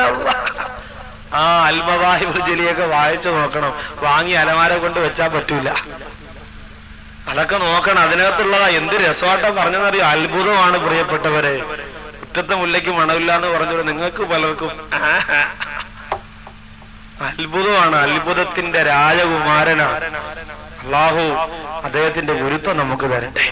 ഞാൻ മെനിയാന്ന് വാത് പറഞ്ഞ സ്ഥലത്ത് തഴവസ്ഥാനെ കുറിച്ച് പറഞ്ഞതുകൊണ്ട് ഇന്നിവിടെ സിയാറത്തിന് വേണ്ടി ഞാൻ ചോദിച്ചു അവരോട്, എവിടെയൊക്കെ നിങ്ങൾ സിയാറത്തിന്, ഭീമാപ്പള്ളി, കടുവപ്പള്ളി, ആറ്റിങ്കര, ഏർവാടി എല്ലായിടത്തും നിങ്ങൾക്ക് തഴവസ്ഥാന്റെ കബറൊന്ന് സിയാറത്ത് ചെയ്യാൻ പറ്റും? എന്ത് ചോദിച്ചു? ആരോടെ ചോദിച്ചു? ഉസ്താദുമാരോടെ ചോദിച്ചത്. ഉസ്താദുമാരെ നിർബന്ധമായും ചെയ്തിരിക്കണം സിയാറത്ത്. കാരണം ഉസ്താദിന്റെ ഉസ്താദിലെ ഇവിടെ കിടക്കാം, അവിടെ ചെല്ലുമ്പോൾ ഇൽമ കിട്ടും, ഉറപ്പാണ്. അങ്ങനെ ഒരു സുഹൃത്ത് ഇന്നിവിടെ സിയാറത്തിന് വന്നിട്ട് വിളിച്ചിട്ട് പറഞ്ഞു, ഞാൻ ഇന്ന് വന്നപ്പോൾ നിങ്ങളുടെ പോസ്റ്ററൊക്കെ വിളിക്കുകയാണ്, ഏതായാലും വാത് കുറച്ചു നേരം കേട്ടിട്ടേ പോകുള്ളൂ എന്ന് പറഞ്ഞ് ഇവിടെ ഉണ്ടായിരുന്നു. പോയോന്നറിയില്ല. ഏതായാലും പ്രിയപ്പെട്ടവർ, അദ്ദേഹം പറയാ കല്യാണത്തിന്റെ മാമാങ്കം. അടുത്ത് ഞാനൊരു കല്യാണത്തിന് പോയി. വലിയ പണക്കാരുടെ കല്യാണത്തിന് അങ്ങനെ പോവാതിരിക്കലാണ് പതിവ്. അങ്ങനെ പോയി ചെന്നപ്പോ ഓഡിറ്റോറിയത്തിന്റെ ഫ്രണ്ടിൽ കാശ് കൊടുത്ത ഒരു ഓഡിറ്റോറിയം. അതിപ്പോ കുഴപ്പമില്ല, നമ്മളിപ്പോ പണക്കാരാണ്, നമുക്കിപ്പോ അതനുസരിച്ചുള്ള ജനങ്ങളൊക്കെ വരും, വലിയ ഓഡിറ്റോറിയം വേണം, ആയിക്കോട്ടെ, കുഴപ്പമൊന്നുമില്ല. പക്ഷേ അതിന്റെ ഉള്ളിൽ പിന്നെ അനാവശ്യമായി കുറെ പേക്കൂത്തുകൾ. ചെല്ലുമ്പോ 2 ആർച്ചിന്റെ ചോട്ടിൽ 27കാരിയായ 2 പെൺകുട്ടികൾ അവിടെ ഇവിടെ ഒരുക്കി നിർത്തിയിരിക്കും. വെള്ള സാരിയിൽ കറുത്ത ബോർഡർ ഇങ്ങനെ ഉണ്ട്. അങ്ങനെ വെച്ചിട്ട് ഇങ്ങനെ വെള്ളയൊക്കെ പൂശി പാരലോലിയൊക്കെ തേച്ച് ചുണ്ടൊക്കെ ആണെങ്കിൽ ചുമപ്പിച്ച് ഇങ്ങനെ വെച്ചിരിക്കുകയാണ്. കുറെ ചെറുപ്പക്കാര് മൊബൈലും കൊണ്ട് എല്ലായിടത്തും ഉണ്ട്. ക്ലിക്കോ എന്ന് പറഞ്ഞ് കുറെ എണ്ണം. ഓ, ദവാനിയത്തിന്റെ മലക്കുകൾ ഒരു അടുത്ത് വരില്ല, അത്രയ്ക്ക് വെറുപ്പാണ്. അങ്ങനെ കുറെ എണ്ണം ക്ലിക്കോ അടിക്കുമ്പോ ഞാൻ ഇങ്ങനെ ചെല്ലുമ്പോ വെൽക്കം മുസ്ലിയാരെ, വെൽക്കം. ഞാൻ പറഞ്ഞു വെൽക്കം മുസ്ലിയാരല്ല, നൗഷാദ് മുസ്ലിയാർ. അങ്ങനെ വെൽക്കം മുസ്ലിയാരായിട്ട് കുറെ ആൾക്കാർ നിൽപ്പുണ്ട്. 3 കോടി രൂപയുടെ ഭക്ഷണമേ. തലേ ദിവസം MG ശ്രീകുമാറിന്റെ ഗാനമേള, കല്യാണത്തിന്റെ എരഞ്ഞോളി മൂസാറ ഗാനമേള. എന്നാലും അങ്ങോട്ട് ദഹിക്കുള്ളൂ. ഉമ്മാമ പറഞ്ഞതാ, എരഞ്ഞോളി മൂസായെ കുറിച്ച് ഒരുപാടൊന്നും പറയേണ്ട ഉസ്താദേ, ആളിച്ചിരി ഉള്ളെങ്കിലും ഉള്ളത് കാതലാണ്. അദ്ദേഹം എനിക്ക് ഒരുപാട് ഇഷ്ടമാണ് അദ്ദേഹത്തിന്റെ പാട്ടുകളൊക്കെ. ഞാൻ ശരിക്കും കേട്ടിട്ടൊക്കെ ഉണ്ട്. എങ്കിലും എന്റെ പ്രിയപ്പെട്ടവരെ, അതും നമ്മൾ മോശമായതല്ലേ നമ്മൾ എടുക്കുള്ളൂ. അദ്ദേഹത്തിന്റെ പാട്ട് നമ്മൾ കേൾക്കാൻ പറഞ്ഞാൽ താത്തമാര് കേൾക്കുന്നത് ഏതാ? മോശമാണ്, ഏറ്റവും വൃത്തികെട്ട, അല്ലെങ്കിൽ സെക്സ് റാക്കറ്റുകൾ പോലും തോറ്റുപോകുന്ന തരത്തിലുള്ള ഭാഷകളുള്ള മാപ്പിളപ്പാട്ടെന്ന് എഴുതി വെച്ചിരിക്കുന്നത് മാത്രമേ നമുക്ക് ദഹിക്കുള്ളൂ. മിഅ്റാജ് രാവിലെ കാറ്റേ മരുഭൂ തണുപ്പിച്ച കാറ്റേ. ആ വരിയുടെ അർത്ഥം മാത്രം നിങ്ങളൊന്ന് ചിന്തിച്ചു നോക്കി. മിഅ്റാജ്, അതുപോലും സ്വപ്നം എന്ന് പറയണ മടയന്മാരല്ല, എന്ത് ചെയ്യാൻ പറ്റും? മിഅ്റാജ് പോലും സ്വപ്നമാണെന്ന് പറയാം. വിഷയത്തിൽ നിന്ന് മാറുന്നില്ല, മടങ്ങി വരുന്നു. റസൂലുള്ളാഹിയെ കുറിച്ച് പറഞ്ഞാൽ പിന്നെ എനിക്ക് വല്ലാത്ത ഒരു അനുഭവമാണ്. അതുകൊണ്ട് അതിലേക്ക് കടക്കുന്നില്ല, തിരിച്ചു വരുന്നു. എന്റെ പ്രിയപ്പെട്ട സഹോദരങ്ങളെ, അങ്ങനെ പണം കൊണ്ടുവന്ന മോള കല്യാണത്തിന് അഹങ്കാരത്തിന്റെ രൂപം പടിയുന്നവരെ, അങ്ങനെ വീടിന്റെയും നാടിന്റെയും എല്ലാ പ്രശസ്തിയുടെയും പവറിന്റെയും പ്രതിരൂപം പണം കൊണ്ട് നിങ്ങൾ നൃത്തം ചവിട്ടുമ്പോ ഓർക്കണേ വമ്മാ യുഗ്നി അൻഹു മാലുഹു ഇദാ തറദ്ദാ. നീയൊന്ന് മറിഞ്ഞു വീണുപോയാൽ നിന്റെ പണത്തിന് നിന്നെ പിടിച്ചെഴുന്നേൽപ്പിക്കാൻ പറ്റൂല. ലക്ഷക്കണക്കിന് രൂപ കൊണ്ട് കെട്ടിവെക്കാൻ പറ്റോ? 21 ദിവസം ചടയമംഗലത്തുള്ള മുഹമ്മദ് റാഫി എന്ന സഹോദരൻ തിരുവനന്തപുരം അനന്തപുരിയിൽ ബോധമില്ലാതെ കിടന്ന് 21 ദിവസമാണ്. ടൂ വീലർ അപകടത്തിൽപ്പെട്ട് പോസ്റ്റിലേക്ക് തല പോയിടിച്ചിട്ടു. 22ാമത്തെ ദിവസമില്ലേ ആ സഹോദരൻ മരണപ്പെടുമ്പോ കൂട്ടുകാര് ലക്ഷങ്ങൾ കൊണ്ടുവന്ന് ഹോസ്പിറ്റലിന്റെ മുമ്പ് വെച്ചില്ലേ? ആ ജീവൻ തിരിച്ചു കിട്ടാൻ പറ്റിയില്ലല്ലോ. വമാ യുഗ്നി അൻഹു മാലുഹു ഇദാ തറദ്ദാ. നീ ഒന്ന് മറിഞ്ഞു വീണുപോയാ നിന്റെ പണക്കെട്ടിന് നിന്നെ പിടിച്ചേൽപ്പിക്കാൻ പറ്റൂലല്ലോ. അല്ലാഹു നമ്മെ കാത്തുരക്ഷിക്കട്ടെ. ലക്ഷക്കണക്കിന് രൂപ മുടക്കിയിട്ടും മാറാത്ത രോഗത്തിൽ നിന്ന് കടയാതെ പടച്ചോനെന്നെ കാത്തുരക്ഷിക്കട്ടെ. പള്ളിയുടെ നടയിൽ പോയി കരച്ചീപ്പ് വിരിച്ചുകൊണ്ട് ശാള് വിരിച്ചുകൊണ്ട് എന്റെ മോന് ഓപ്പറേഷനാണ്, എന്റെ മോൾക്ക് കാല് സുഖമില്ല, കിഡ്നി തകരാറാണ് എന്ന് പറഞ്ഞുകൊണ്ട് ജുമാകളിൽ ഇറങ്ങിപ്പോകുന്നവരിട്ട് തരുന്ന 2 രൂപയും 5 രൂപയും നുള്ളിപ്പറക്കിയെടുക്കുന്ന ഗതികേട് അല്ലാഹു നമ്മെ തന്ന് മാറ്റിത്തരട്ടെ. നമ്മുടെ നാട്ടിൽ അങ്ങനെ ആരെങ്കിലും കഷ്ടപ്പെടുന്നവരുണ്ടെങ്കിൽ കരുണക്കടലായ നാഥ അവരെ നീ അതിൽ നിന്ന് രക്ഷപ്പെടുത്തണേ റബ്ബേ. അല്ലാഹുവേ, നുസ്രത്തുൽ അനാമിന്റെ സാധുക്കളായ പാവപ്പെട്ട സഹോദരങ്ങൾ ഈ പരിപാടി കഴിഞ്ഞിട്ട് അൽഹംദുലില്ലാഹ് അവർ കുറെ ആൾക്കാരെ കണ്ടെത്തിയിട്ടുണ്ട്. നിക്കാഹിന് വേണ്ടി 3ഓളം അപേക്ഷകളാണ് ഇതിനു മുമ്പ് വന്നത്. ഈ സംഘടന വേണ്ടെന്ന് പറയുന്ന സമ്പന്നര്, നിങ്ങൾക്ക് ആ അപേക്ഷ സ്വീകരിച്ചിട്ട് ഒരു 10 രൂപ കൊടുക്കാൻ നിങ്ങളെ കൊണ്ട് പറ്റോ? നല്ലത് വേണ്ടെന്ന് പറയുന്ന സ്വഭാവം നമുക്ക് പണ്ടേ ഉള്ളതാണ്. നിങ്ങളെല്ലാവരും 1 രൂപ വെച്ച് കൊടുത്താൽ 1000 രൂപയാവൂല്, 10 രൂപ വെച്ച് കൊടുത്താൽ 10,000 ആവൂല്. അൽഹംദുലില്ലാഹ്, പലതുള്ളി പെരുവെള്ളം എന്ന് പറയുന്ന പോലെ നിങ്ങൾ പറയും ഉസ്താദേ ആ മക്കൾക്ക് കൊണ്ടുപോയി പുട്ടടിക്കാനുള്ളതാണ്, അവർക്ക് കൊണ്ടുപോയി ബിരിയാണി കഴിക്കാനുള്ളതാണ് എന്നൊക്കെ നിങ്ങൾ പറയും. കൊണ്ടുപോയി തിന്നിട്ട് തിന്നാൽ അവരും അവിടെ പടച്ചറബുമായിട്ടാണ് അവർ നേരിടാൻ പോകുന്നത്. നിങ്ങളെ അല്ലാഹു പിടിക്കൂലല്ലോ. നല്ല നിയത്തോടുകൂടി നിങ്ങൾ കൊടുത്താൽ നിങ്ങൾക്ക് അതിന്റെ പ്രതിഫലം സുനിശ്ചിതമാണ്. അല്ലാഹു തൗഫീഖ് തരട്ടെ.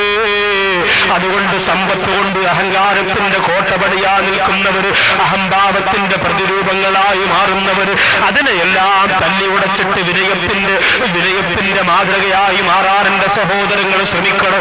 1ാമത്തെ കവാടം അഹങ്കാരികൾക്കുള്ളതാണ്. 2ാമത്തതോ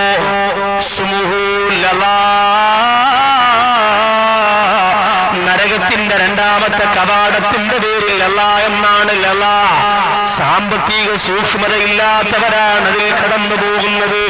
സാമ്പത്തിക സൂക്ഷ്മതയില്ലാത്തവരാണ് അതിനകത്ത് കിടക്കുന്നതെന്ന് പറഞ്ഞാൽ സമ്പാദ്യം എങ്ങനെ ഉണ്ടാക്കിയാലും കുഴപ്പമില്ല എന്ന് ചിന്തിച്ചുകൊണ്ട് പലിശയ്ക്ക് കൊടുത്തുകൊണ്ട് പലിശ വാങ്ങിക്കൊണ്ട് കള്ളു കച്ചവടം നടത്തിയിട്ട് വ്യഭിചാരം നടത്തിയിട്ട് പണമുണ്ടാക്കുന്നവരാണ്. അല്ലാഹു കാത്തുരക്ഷിക്കട്ടെ.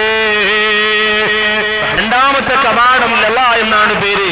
അതിലൂടെ കടക്കുന്നത് സാമ്പത്തിക സൂക്ഷ്മതയില്ലാത്തവരാണ്. ഇന്ന് പണം എങ്ങനെ സമ്പാദിക്കണമെന്നുള്ള ചിന്തയാണ് പലരുടെയും മനസ്സിലുള്ളത്.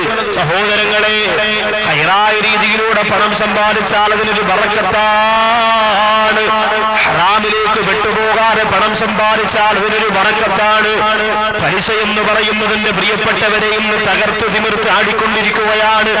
ഹജ്ജിന് പോകുന്നവര് പോലും പോയിട്ട് വന്നിട്ട് പോലും പലിശയുടെ ബാക്കി വാങ്ങുന്ന കാലമാണ്. എന്റെ പ്രിയപ്പെട്ട സഹോദരങ്ങളെല്ലാം കൊട്ടേഷൻ ടീമിൽ പ്രവർത്തിച്ചുകൊണ്ട് കൈവെട്ടിയിട്ട് കാല് വെട്ടിയിട്ട് തല വെട്ടിയിട്ട് ഗുണ്ടാപിരിവ് നടത്തിയിട്ട് കിട്ടുന്ന പണം കൊണ്ട് ഉദരപൂരണം നടത്തുന്നവരാണ് ഒഴിവാക്കണം. അപ്പമാരുടെ മനസ്സിലൊക്കെ ചിന്ത 5 മക്കളുണ്ടെങ്കിൽ ഒരാൾ ഗുണ്ടയായിരിക്കണമെന്ന്. ഒരാൾ ഹാഫിദ്, ഒരാൾ ആലിം, ഒരാൾ ഗുണ്ട. കാരണം വാപ്പാക്ക് ധൈര്യമായിട്ട് ഇറങ്ങി നടക്കാൻ തടകയിൽ ആരും വിരട്ടൂല. വിരട്ടിയാൽ എന്റെ മോനെ ശുക്കൂറിനെ ഇപ്പൊ ഞാൻ വിളിക്കുമെന്ന് പറഞ്ഞ് മൊബൈൽ എടുക്കുമ്പോ വേണ്ട ഒന്നും വേണ്ട, അവനെ വിളിക്കണ്ട. അതിനുവേണ്ടി ഒരു ഗുണ്ട ആവശ്യമാണ് പറയാം. ഒരു സ്ഥലത്ത് വാതിന് പോയപ്പോ മുടിയൊക്കെ വിടം വരെ വളർത്തി ഒരു സഹോദരൻ, സാറേ ബിസിനസിന്റെ പുരോഗതിക്ക് വേണ്ടി ദുആ ചെയ്യണം, കൈയൊക്കെ നല്ല തഴമ്പ്. എന്താണ് ബിസിനസ്? ഞാനൊരു ചെറിയ ഗുണ്ടയാണ്. അല്ലാഹുമ്മ അൻസിൽ ഫീ ഗുണ്ട വൽ ഗുണ്ട എന്ന് ദുആ ചെയ്യാൻ പറ്റും. ചെറിയ ഗുണ്ടയാണ് പോലും ആലോചിച്ച നമ്മൾ. അപ്പോ അങ്ങനെ മറ്റുള്ളവരെ വഞ്ചിച്ചുകൊണ്ട് പറ്റിച്ചുകൊണ്ട് തട്ടിയെടുത്തുകൊണ്ട് ഇന്നുണ്ടല്ലോ റിയൽ എസ്റ്റേറ്റ് ബിസിനസ്. പാരൻ അല പാരിഹിം എന്ന് പറഞ്ഞ പോലെ ഒരാൾ മറ്റൊരാൾക്ക് പാരയാണ്. നേരം വെളുക്കും പറയാം മറ്റോ മൊബൈൽ എടുത്ത് അല്ലോട് ഒറ്റോട്ടാ നേരം വെളുക്കുമ്പോൾ ഓടുക. എന്നിട്ട് പാര വെച്ചുകൊണ്ട് മറ്റുള്ളവരെ കരയിപ്പിച്ചുകൊണ്ട് ഒരു തുണ്ട് ഭൂമിക്ക് വേണ്ടി കൂടപ്പുറപ്പിനെ വരെ ചവിട്ടിത്താഴ്ത്തിയിട്ട് എന്റെ പ്രിയപ്പെട്ടവരെ പണമുണ്ടാക്കിയെന്ന് അഹങ്കാരത്തോടെ പറയുന്നവരാലോചിച്ചോ. ഇന്നലികുല്ലി ഉമ്മത്തിൻ ഫിത്ന വഫിത്നതു ഉമ്മത്തി അൽമാ. എല്ലാ സമുദായത്തിനും അല്ലാഹു ഫിത്ന കൊടുത്തിട്ടുണ്ട്. വഫിത്നതു ഉമ്മത്തി അൽമാ. എന്റെ സമുദായത്തിന് അല്ലാഹു കൊടുത്തിരിക്കുന്ന ഫിത്ന അത് സമ്പത്താണ്. അത് സമ്പത്താണ്.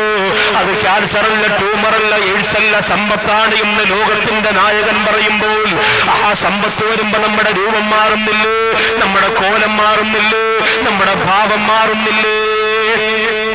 പ്രമാണമില്ല സൊസൈറ്റിയിൽ വെച്ച് കേൾവിപ്പോവാണ്. ഉസ്താദിനോട് വന്ന് പറയുന്നു 100 രൂപ ഉസ്താദിന് കൊണ്ട് കൊടുത്ത് ദുആ ചെയ്യണം. സാറേ ഞാൻ രക്ഷപ്പെട്ടാ നിങ്ങളെ ടൈമാണ്, നിങ്ങളെവിടെ ആരും ഒന്നും പറയൂല, മാസാമാസം ഞാൻ തരും 10,000 രൂപ, നിങ്ങൾ വിഷമിക്കണ്ട, ഞാൻ രക്ഷപ്പെടാൻ വേണ്ടി ദുആ ചെയ്യണം. ചെറ്റക്കൂലൊക്കെ പണയപ്പെടുത്തിയിട്ട് പോവാൻ. മാമാക്ക് 50 രൂപ, അസിസ്റ്റന്റിന് 75 രൂപ, ഉസ്താദിന് 100 രൂപ കണക്കാക്കി കൊടുത്ത് കേൾവിപ്പോയി.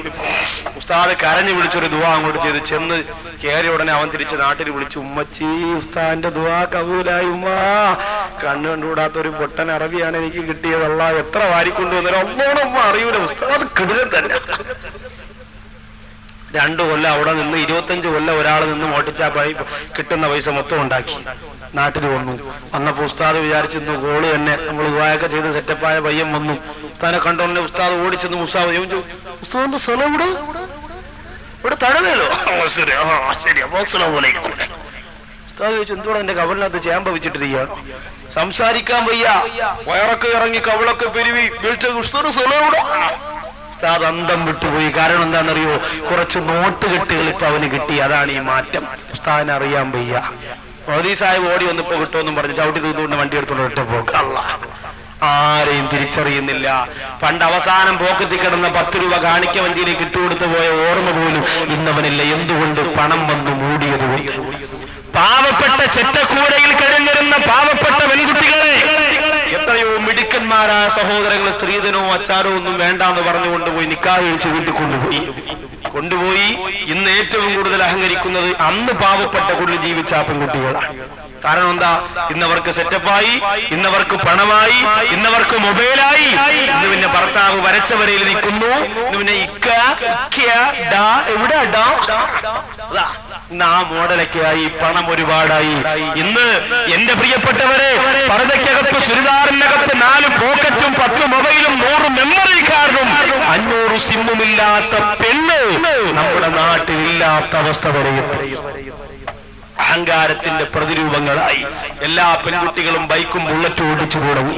ഭർത്താവ് പുറകിലിരിക്കുന്നു, പെണ്ണ് ഹെൽമറ്റും വെച്ച് ഫ്രണ്ടിലിരിക്കുന്നു. ആ രീതിയിലായി. ആലോചിക്കണം നമ്മൾ. അഹങ്കാരികളാകാൻ തോന്നെ സമയം വേണ്ട സഹോദരിമാരെ. അതുകൊണ്ട് പണം കിട്ടുമ്പോൾ ഒരുപാട് ശ്രദ്ധിക്കണം. ഹറാമായ രീതിയിലൂടെ പണം സമ്പാദിച്ചാൽ ആ പണം കൊണ്ട് ഹൈറായ ഒരു കാര്യവും നിനക്ക് ചെയ്യാൻ പറ്റില്ല. ഹറാമായ രീതിയിലൂടെ പണം ചെലവഴിച്ച അതിന്റെ ഓരോ കാശിനും അല്ലാഹുവിനോട് കണക്ക് പറയേണ്ടി വരും. കള്ളിന് വേണ്ടി എത്രയാ എന്റെ ചെറുപ്പക്കാരാ നീ ചെലവഴിക്കുന്നത്? കള്ളിന് വേണ്ടി എത്രയാ ചെലവഴിക്കുന്നത്? കൂട്ടുകാർ പറയും എന്റെ കയ്യിൽ കാശില്ലടാ. അപ്പയവും പറയും നീ വിഷമിക്കണ്ടടാ, അതൊക്കെ എന്റെ വാപ്പച്ചി ഉണ്ടാക്കിയിട്ടുണ്ട്, നീ വാ, നിനക്ക് ഞാനല്ലേ പാർട്ടി നടത്തുന്നത്, നമ്മുടെ പാർട്ടി ജയിച്ചടാ, അല്ലെങ്കിൽ എന്റെ പാർട്ടിക്ക് സൊസൈറ്റി കിട്ടിയടാ, അതുകൊണ്ട് നീ വാ എന്ന് പറഞ്ഞുകൊണ്ട് തോളത്ത് കൈയിട്ടുകൊണ്ട് കൂട്ടുകാരോട് വാഹനം പിടിച്ചുകൊണ്ട് വിതറേജ് ഷാപ്പിലേക്ക് പോയിട്ട് കാശ് മടക്കുന്ന സഹോദരാ, ഓരോ ശില്ലിക്കാശിനും അള്ളാനോട് കണക്ക് പറയേണ്ടി വരും. 1 രൂപയില്ലല്ലോ എന്ന് പറഞ്ഞ് മെഡിക്കൽ കോളേജിന്റെ മുന്നിൽ ഭർത്താവിന് മരുന്ന് വാങ്ങാൻ കാശില്ലാതെ ഭർത്താവിന് മാത്രം അവകാശപ്പെട്ട തന്റെ സൗന്ദര്യമുള്ള ശരീരത്തെ ലോഡ്ജിലേക്ക് ചൂണ്ടിക്കാണിയിട്ട് കാണിച്ചിട്ടും 250 രൂപയ്ക്ക് ശരീരം വിറ്റ് ഭർത്താവിന് മരുന്ന് വാങ്ങാനോടും നൂറുകണക്കാതെ ഈ സമുദായത്തിന്റെ പെൺകുട്ടികളുടെ നെഞ്ചത്ത് വിട്ടുകെട്ട് കണ്ണുപിടിച്ച് അറമ്മാദിക്കുന്ന അഹങ്കാരത്തിന്റെ പ്രതിരൂപങ്ങളാണ് പിശാചിന്റെ അനുയായികളായ അരപ്പൊരിച്ചുകൂടെ യുവത്വമേ. എന്റെ ശബ്ദം ശ്രമിക്കുന്നവര് മുഴുവനും അത്തരക്കാരാണെന്നതിന് അർത്ഥമില്ല. എവിടെയെങ്കിലും ഇരുന്ന് കേൾക്കുന്നവരോ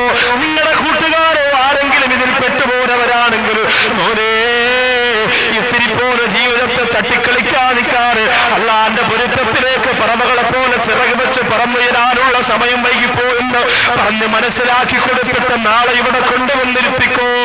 ഈ സരസിൽ നിന്ന് നാളെ എഴുന്നേറ്റ് പോകുമ്പോ കണ്ണീരോടെ ദുആ ചെയ്തുകൊണ്ട് പുതിയൊരു യുവത്വത്തിന്റെ ഈമാൻ തിളയ്ക്കുന്ന പ്രതികാരമുള്ള ഇബ്ലീസിനോട് പ്രതികാരമുള്ള പൈശാചിനോട് പ്രതികാരമുള്ള അല്ലാഹുവിനോട് ഏറ്റവും നല്ല അടുക്കാൻ ആർത്തിയുള്ള ആഗ്രഹമുള്ള ആവേശമുള്ള അത്യാഗ്രഹമുള്ള ഈമാനിന്റെ ചുണക്കുട്ടന്മാരായി ഈ സരസിൽ എഴുന്നേൽക്കണം. അല്ലാഹു അതിന് നമുക്ക് ഭാഗ്യം തരട്ടെ. അതുകൊണ്ട് ഹറാമായ വഴികൾ എളുപ്പമാണ് പണം സമ്പാദിക്കാൻ. പലിശയ്ക്ക് കൊടുത്താൽ എത്രയോ ലക്ഷക്കണക്കിന് രൂപയാണ് കിട്ടുന്നത്. ഒരു ചരിത്രം ഇന്ന് സമ്മാനമായി നിങ്ങൾക്ക് തരാൻ പോവാണ്. ഇബ്നു ഹജർ റളിയല്ലാഹു തആല അൻഹു അല്ലാഹുവിനെ ഒരുപാട് വയന്ന് ജീവിച്ച മഹാനുഭാവനാണ്. പടച്ചതമ്പുരാന്റെ പള്ളിക്കകത്ത് റമളാനിന്റെ രാത്രിയിൽ ഇബ്നു ഹജർ റളിയല്ലാഹു തആല അൻഹു എത്തിക്കാതിരിക്കുകയാണ്. ലൈലത്തുൽ ഖദറിന്റെ രാവാണ്. ലൈലത്തുൽ ഖദറിന്റെ രാവിൽ ബഹുമാനപ്പെട്ട ഇബ്നു ഹജർ റളിയല്ലാഹു അൻഹു പരിശുദ്ധമായ പള്ളിക്കകത്ത് നെയ്യത്തോടെ എത്തിക്കാതിരിക്കുമ്പോ നമുക്കറിയാം ആ രാവ് വളരെ ശ്രേഷ്ഠമാണ്. ലൈലത്തുൽ ഖദരി ഖൈറും മിൻ അൽഫി ശഹർ തനസ്സലുൽ മലായികതു വറൂഹു ഫീഹാ ബിഇذن റബ്ബിഹിം മിൻ കുല്ലി അംറിൻ സലാഹ് ഹത്താ മത്ലഇൽ ഫജ്ർ. സൂര്യോദയത്തിന്റെ സമയം വരെ ഫജ്ർ വെളിവാകുന്നത് വരെ 10,000 മാലാഖമാര് ലക്ഷക്കണക്കാറ് മാലാഖമാര് വാനലോകത്ത് നിന്ന് മഴത്തുള്ളികളെ പോലെ പെയ്തിറങ്ങുന്ന പേമാരി പോലെ വന്നിറങ്ങുന്ന സുന്ദരരാവാണ്.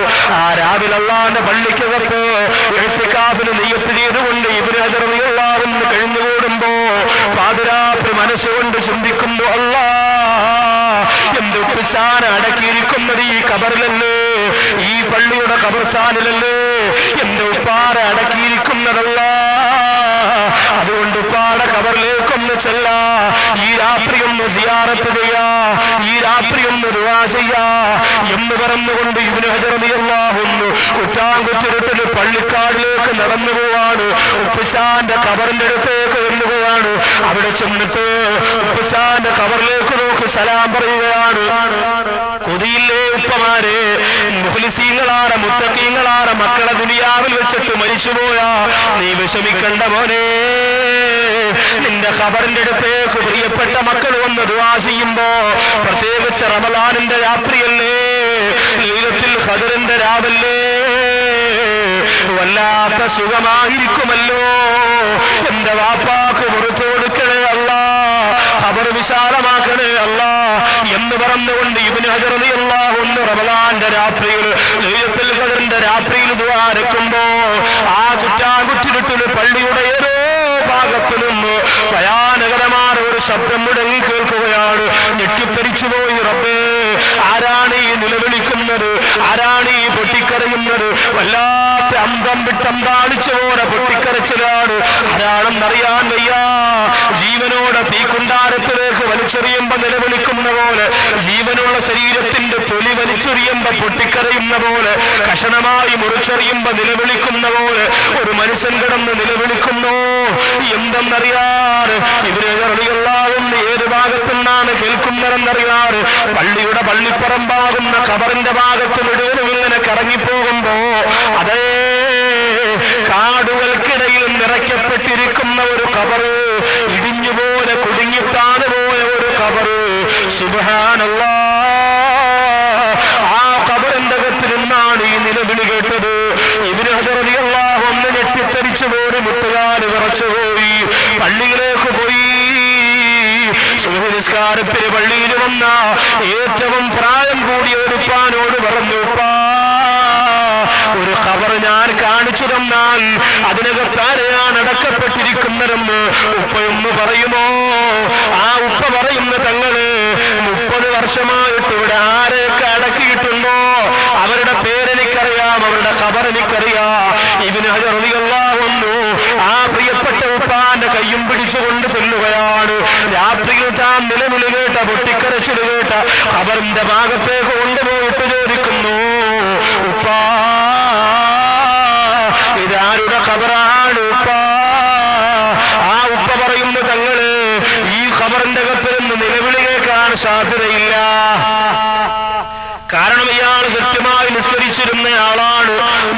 പിടിച്ചിരുന്നയാളാണ്. പിന്നെ എന്തേ കരഞ്ഞുപോയതെന്ന് എനിക്കറിയില്ല തങ്ങളെ. ഇബ്നു ഹജർ റളിയല്ലാഹു അൻഹു പറയുകയാണ്, ഒന്ന് ഓർത്തു നോക്കിയേ, ഒന്നാലോചിച്ചു നോക്കിയേ, ജീവിതത്തിൽ അല്ല പൊറുക്കാത്ത എന്തെങ്കിലും തെറ്റ് ചെയ്തിരുന്നോ എന്ന് ചിന്തിക്കാൻ പറയുമ്പോൾ ഇബ്നു ഹജർ റളിയല്ലാഹു അൻഹുവിനോട് ആ ഉപ്പ പറയുന്നു, തങ്ങളെ ഒരു കാര്യം എനിക്ക് ഓർമ്മ വരികയാ. മരിക്കുന്നതിനും കുറെ മാസങ്ങൾക്ക് മുമ്പ് ഇയാൾക്കൊരു രോഗം പിടിപെട്ടത് കൊണ്ട് ജോലിക്കൊന്നും പോകാൻ പറ്റാത്തത് കൊണ്ട് ഭാര്യ പറഞ്ഞു, അദ്ദേഹത്തിനോട് ഭാര്യ പറഞ്ഞു, ഇനി നിങ്ങളൊരു ജോലിക്കും പോണ്ട, ഇത്രയും നാൾ കച്ചവടം ചെയ്ത ലാഭം എടുത്തുകൊണ്ട് അതിനെ അങ്ങ് പലിശയ്ക്ക് കൊടുക്കാ. അങ്ങനെ ഭാര്യയുടെ വാക്ക് കേട്ടുകൊണ്ട് 10,000 രൂപ പലിശയ്ക്ക് കൊടുത്ത് ജീവിച്ച മനുഷ്യനാണ്. ആ പലിശയ്ക്ക് കൊടുത്ത് അവസാനം അസ്രായീൽ ഒന്ന് കൊണ്ടുപോയി തങ്ങളെ. ഇബ്നു ഹജർ റളിയല്ലാഹു അൻഹു പറയുകയാണ്, സുബ്ഹാനല്ലാഹ്, പലിശക്കാരന് റമളാനിന്റെ ലൈലത്തുൽ ഖദറിന്റെ രാത്രി പോലും ഖബറിന്റെ അകത്ത് സമാധാനമില്ല. പാവപ്പെട്ടവന്റെ നീരൂറ്റി കുടിച്ചിട്ട് പണമുണ്ടാക്കുന്നവന് നെളിഞ്ഞുകൊണ്ട് തേച്ച് മടങ്ങാത്ത ചുളുങ്ങാത്ത ഡ്രസ്സിട്ടുകൊണ്ട് ഈശയിൽ ചാരിയിരുന്നുകൊണ്ട് നീളമുള്ള മൊബൈലും കൊണ്ടിറങ്ങി അഹങ്കാരത്തിന്റെ കോലത്തിൽ നടക്കുന്നവരെ നിങ്ങൾ ചിന്തിക്കുമല്ലോ, ഇന്ന് തഴവയിൽ എനിക്ക് കുറെ ജനങ്ങളുണ്ട്, എനിക്ക് കുറെ ആൾക്കാരുണ്ട്, എല്ലാവരും കാണും മോനെ അത് ദുനിയാവിൽ മാത്രമാണ്. നിന്റെ കണ്ണടഞ്ഞു പോയ ആ സെക്കൻഡ് മുതൽ മോനെ പിന്നെ നരകത്തിന്റെ തീയാണ്. അതുകൊണ്ട് സാമ്പത്തിക സൂക്ഷ്മത പാലിക്കണേ പെങ്ങളെ.